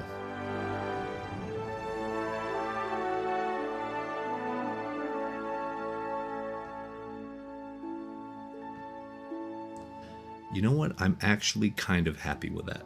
I was really worried that I was going to flip it horizontally and be all like really bummed out, but I think that actually still looks pretty good. Like I can probably liquefy some stuff around, but I don't know. Part of me lately has started to decide to like just allow the weird nuances of my mistakes. Like, oh, the nose is too long and the cheek's not quite thick enough and the cranium isn't, long enough, or it's, well, actually the cranium itself's too long, but it's not like deep enough. Like the cowl needs to go back more. But I kind of think that's fine. Yeah, like super Baroque, which is cool.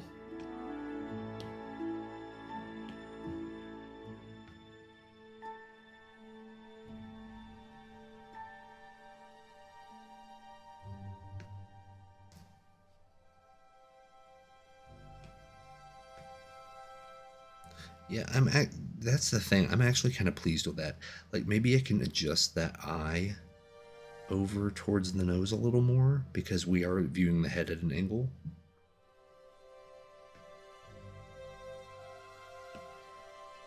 But even that, since there's something kind of weird about it, I kind of like it. So I wonder if embracing it being weird is kind of the way to go. What we could do, what would be a lot of fun, we could just, we can go back to these perfect oils and then start putting in some like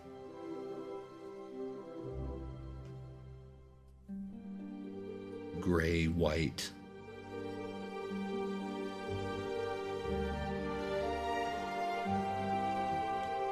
bring that down.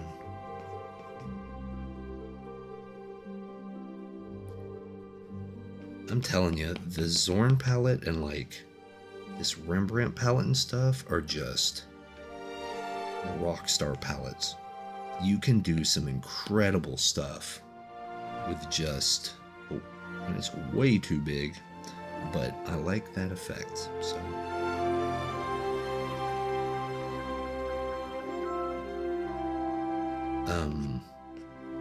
see, look at that. Isn't that crazy? Look at how that kind of looks red. That doesn't even make sense. On like a theory side of things, it doesn't make sense. But it looks pink to me. But it adds some depth. Adds a little bit of something to it. And then we can kind of come over here. Get a little bit darker. It's actually a lot a bit darker, but you know what? That's fine. We're going to add some of this. Let's come in and add something like so.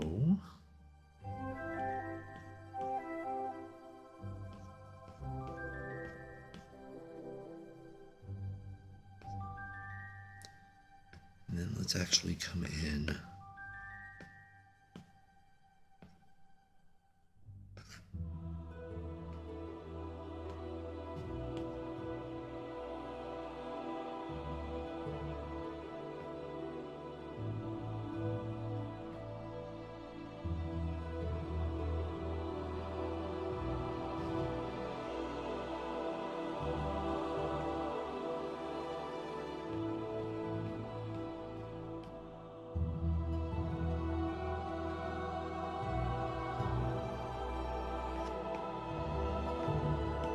seat wash.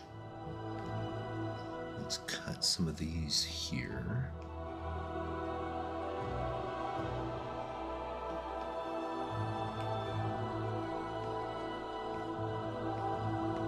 Oh, bristle. Here we go. I have a feeling this is where we're going to make some magic happen. As far as like density and depth.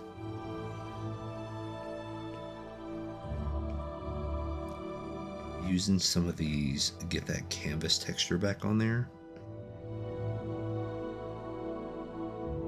And really you almost want your,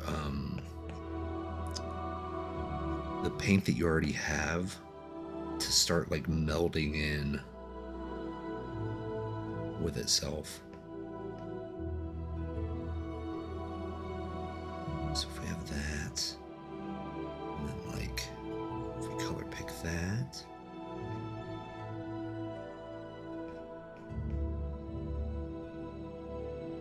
And if I choose,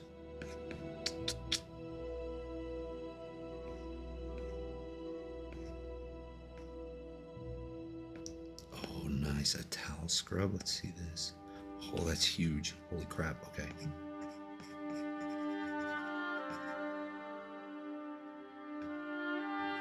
I will say the varnish glare is going to make this look ridiculous.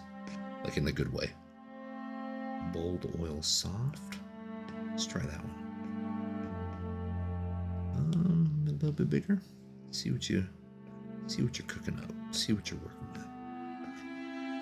Pure white.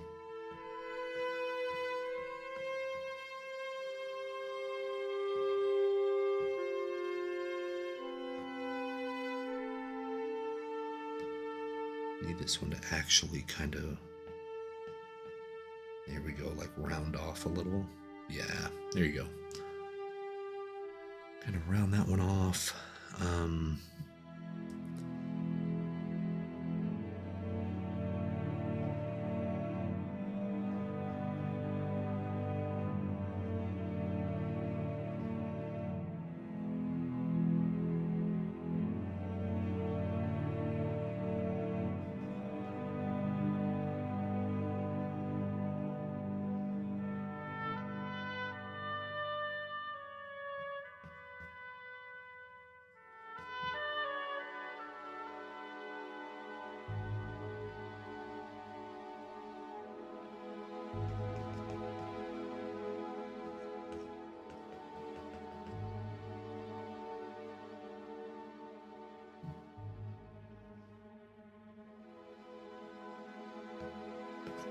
Pure white. If I bring it over here a little more.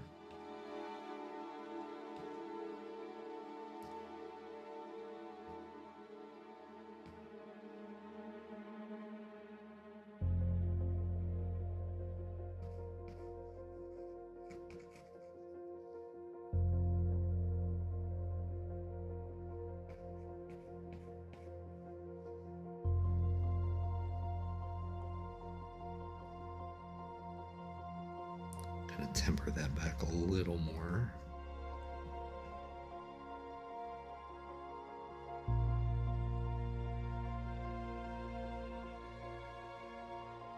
I think if we get the darker down here.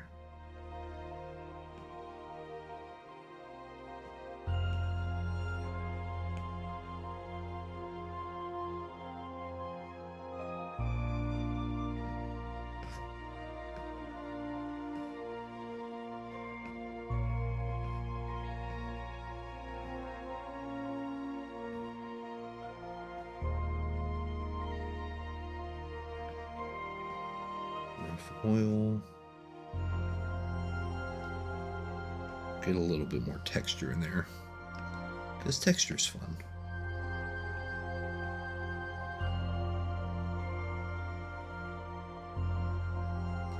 Even bring some of this in. Go boop, boop, boop, boop.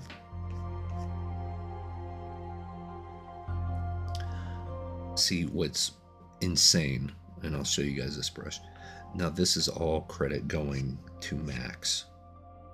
But if you get the varnish glare brush and you get pure white,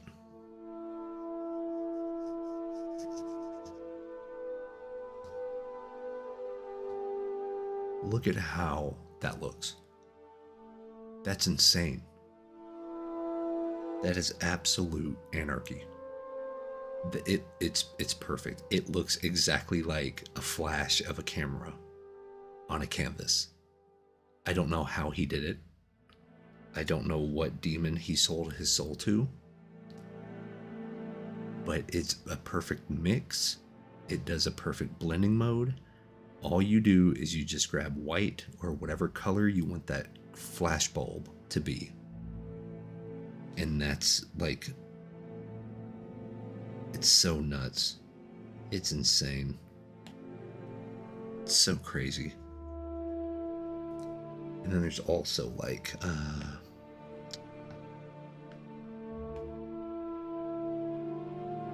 cracks.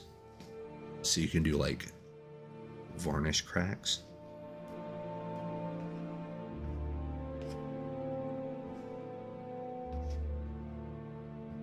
And here.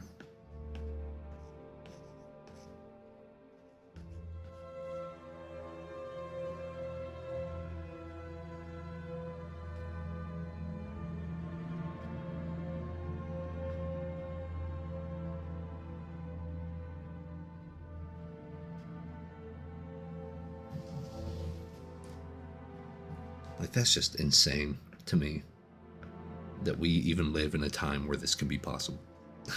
it just doesn't make any sense. Let me actually smudge a few things. Let me come back here. Merge down. Now I'm gonna blend some. Let's do the oil fan smudge. And do one last little, like,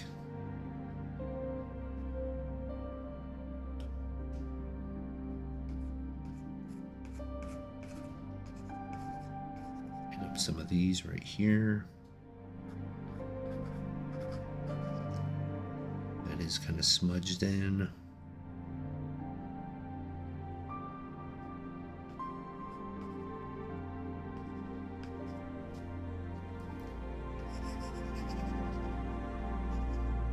See, there's a fan brush kind of blending in our stuff. Let me hide the highlights. Let me lower the cracks a little bit. And we might keep the highlight, but we might not have it as truly like unrelenting, you know?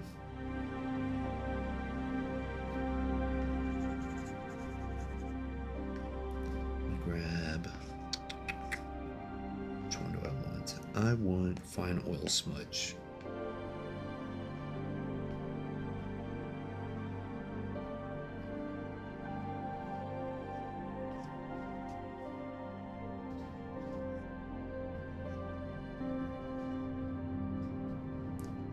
And then this, actually, I might play around here.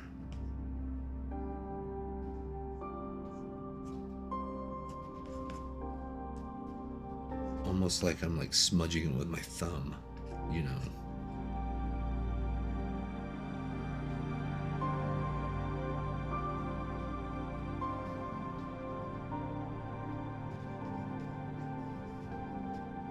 I'm gonna do the shape that I want there.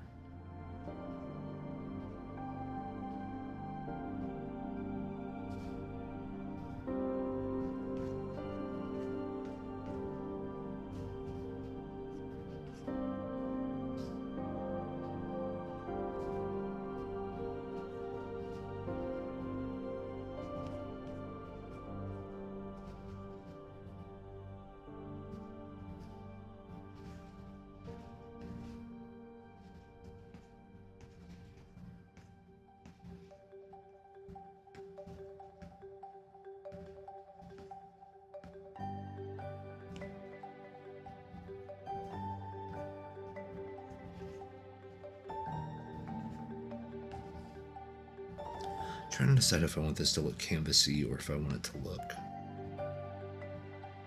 like a harsh edge.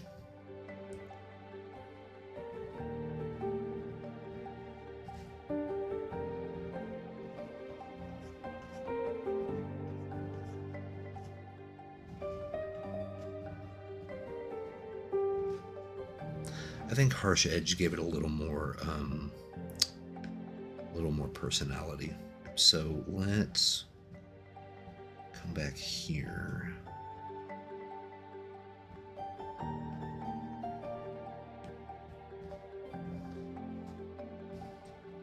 And let's reestablish. So I'm not gonna like undo, I'm just gonna kind of repaint the edge that I want.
So I think this actually needs to extend out a little more.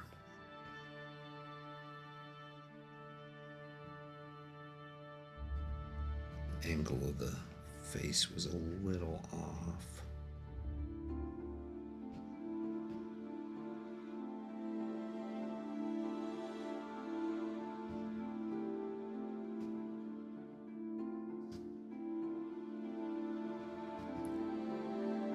This needs to come in a little bit.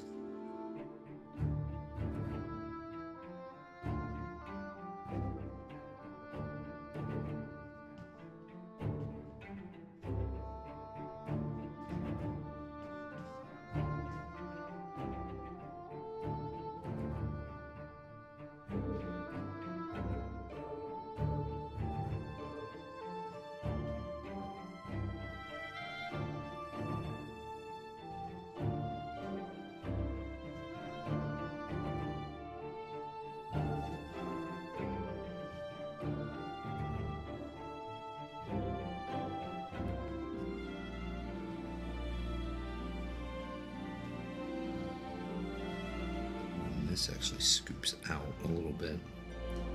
Let me...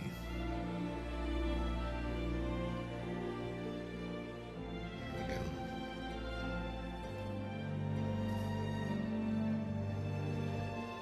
What I need to have happen, actually, I think it'll add to the believability a little bit.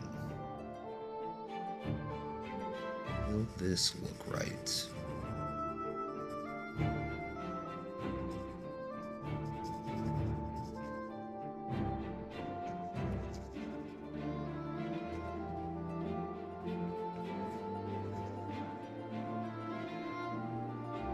Yeah, that's a little better. So I'm kind of like, and I can actually extend this up probably. And then we can scoop back around maybe.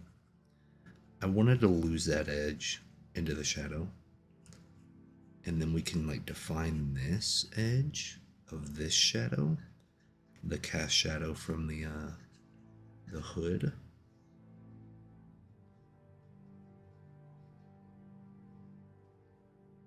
And then we can, this needs to be extra super light. Kind of blend into that. If I bring that up, do this a little softer. Yeah, something like that. Then I can come in with more detail on the slightly different value. And we can kind of carve these shapes out, give it a lot of weight.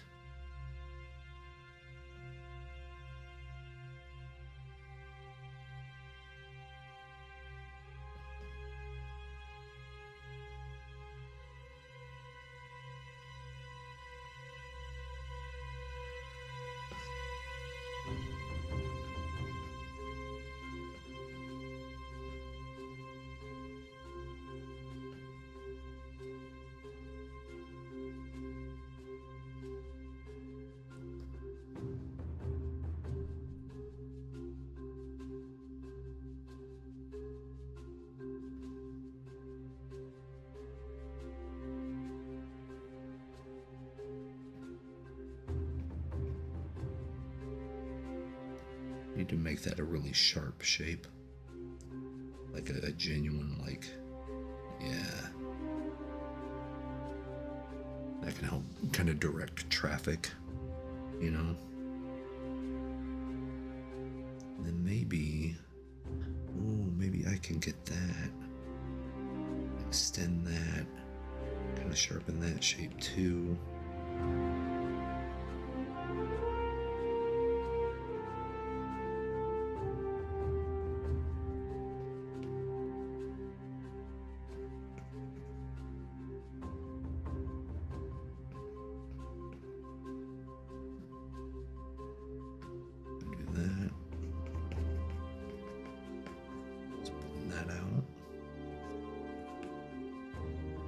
Few of those out. Oh, and here we go. We can use the paint, the smudge tool to actually get our quote unquote hair of the beard to look puffy. Just go along those edges, you know. There we go.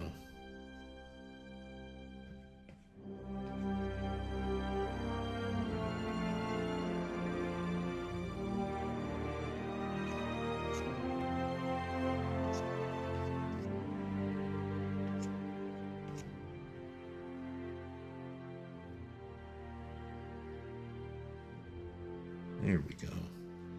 And then if we come over here, do that, and that, kind of reestablish those big shapes again, but do it with the canvas brush, right? It really kind of sells the effect. There we go. Now I think we're about done. I think we did it, guys. I think we made a painting.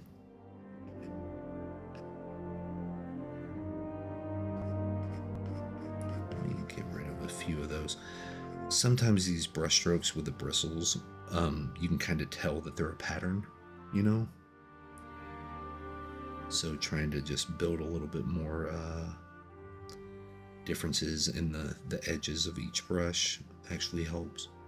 And like this, and then like this can swoop in like that, and that allows that. Oh, and then we can really top this off by doing this. Let me grab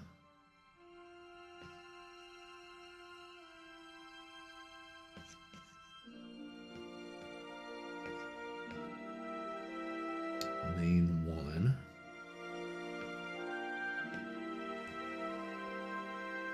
me find the sharpest edges. I want this edge to be sharp. Nope. It's way too big.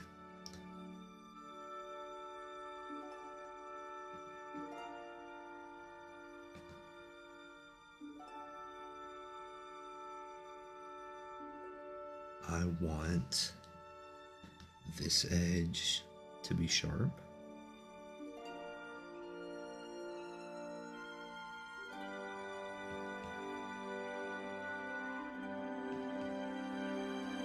But not the whole edge. Notice how I'm not doing the entire edge. And let's do, yeah, we can do one of these, like,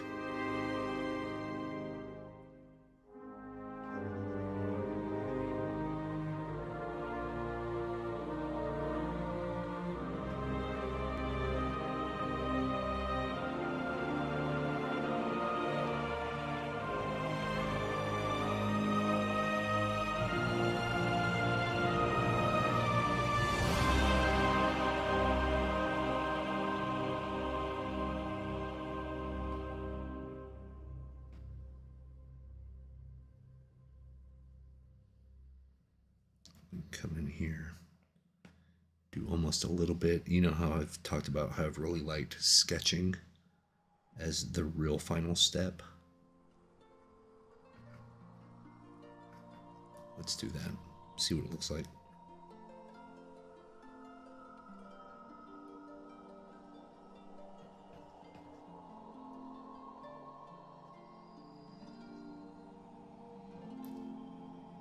Especially here.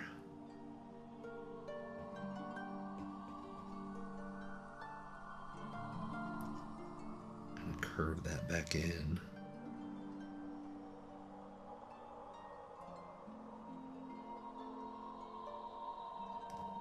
I'll get that value and bring it up into here. That way it turns into a lost edge.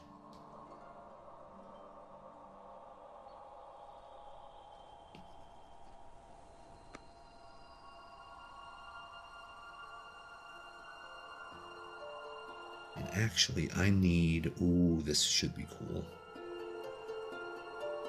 I think this can get lost as well, because if we use a really sharp edge, kind of a really bright sharp edge right here,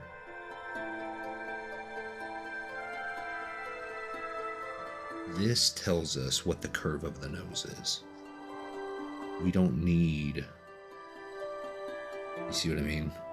We don't need the other stuff for the bridge of the nose to tell us where the nose is. In fact, let me get rid of this right here.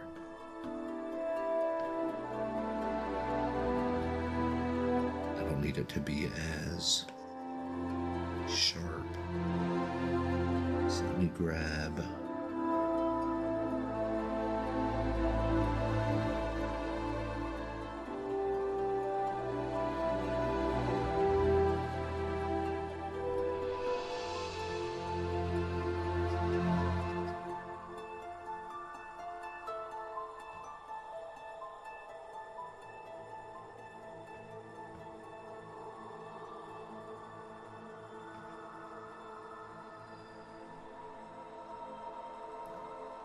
I like doing this stuff with like pocket of the eye socket.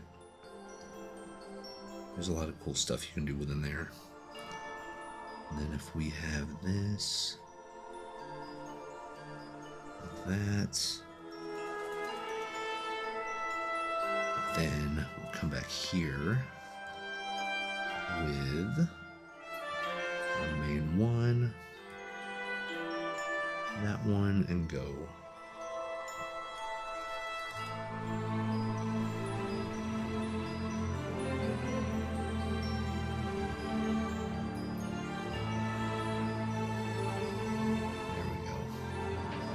See, just random little bits of like super harsh lines and like edges can really make you want it to look in certain places.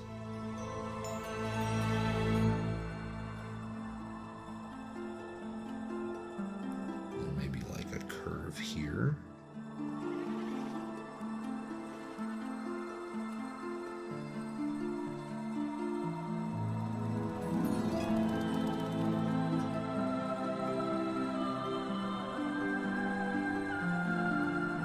No worries.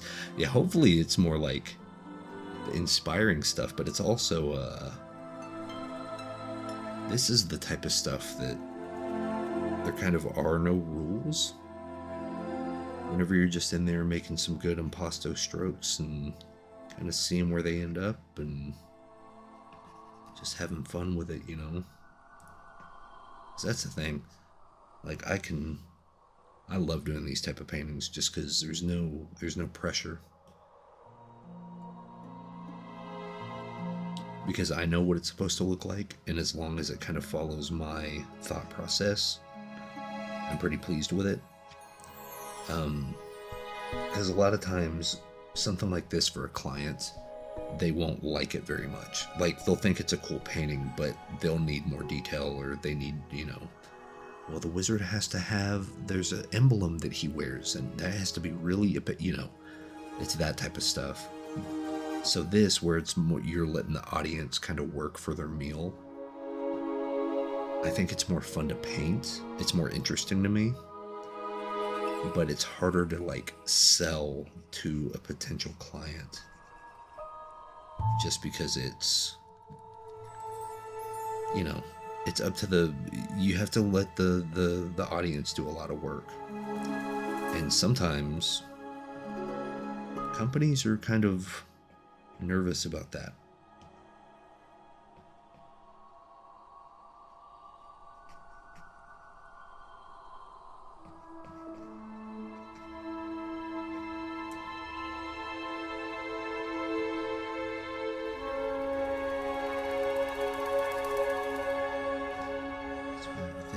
And then if I come up here, let's lessen that a little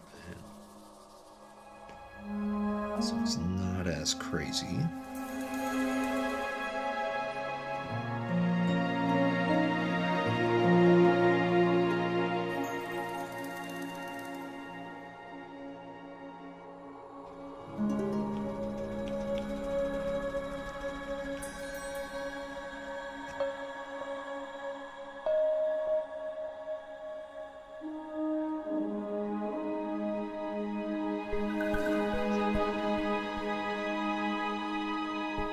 There we go. Yeah, I think we are. Let me get this color. It's a nice bridge color.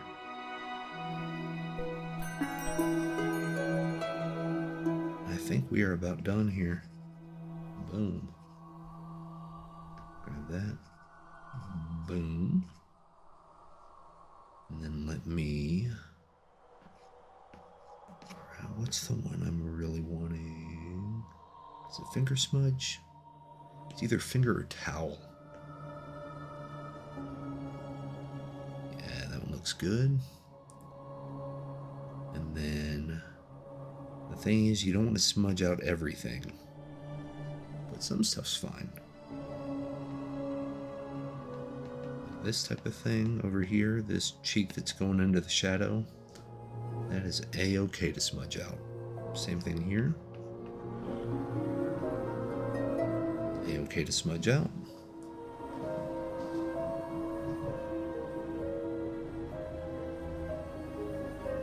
All right. Yeah. So I think we got ourselves a painting there, kids.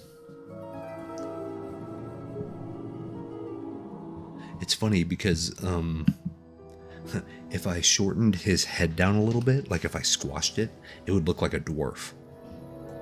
You know, but because I kept everything kind of long, it goes more towards the wizard Gandalf style stuff. You know what I mean? But yeah, painting like this is super fun. It's super relaxing, and what I need to do is I need to figure out a way to I need to just paint an entire piece like this, like an actual full scene, and see what kind of traction it gets. Because a lot of times paintings like this, great to watch to learn how to paint, and great to watch to get like the momentum and being inspired and stuff. But yeah, for a client, they need something a little more structured, which, you know,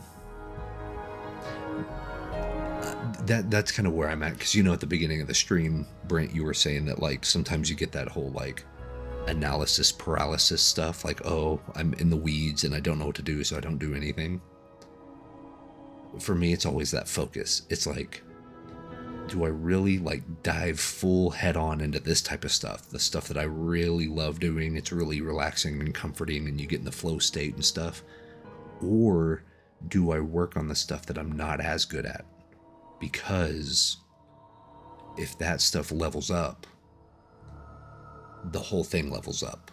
You know what I mean? Like all of it levels up. So doing box mannequins, doing, you know, from imagination, character design and stuff, like not great at it, but you know, whenever it comes to like looser painting and like impressionistic brushstroke stuff, you know, that could be the bread and butter. I could make it good enough that, you know, clients would want to buy it. Maybe that's the goal, maybe go that direction.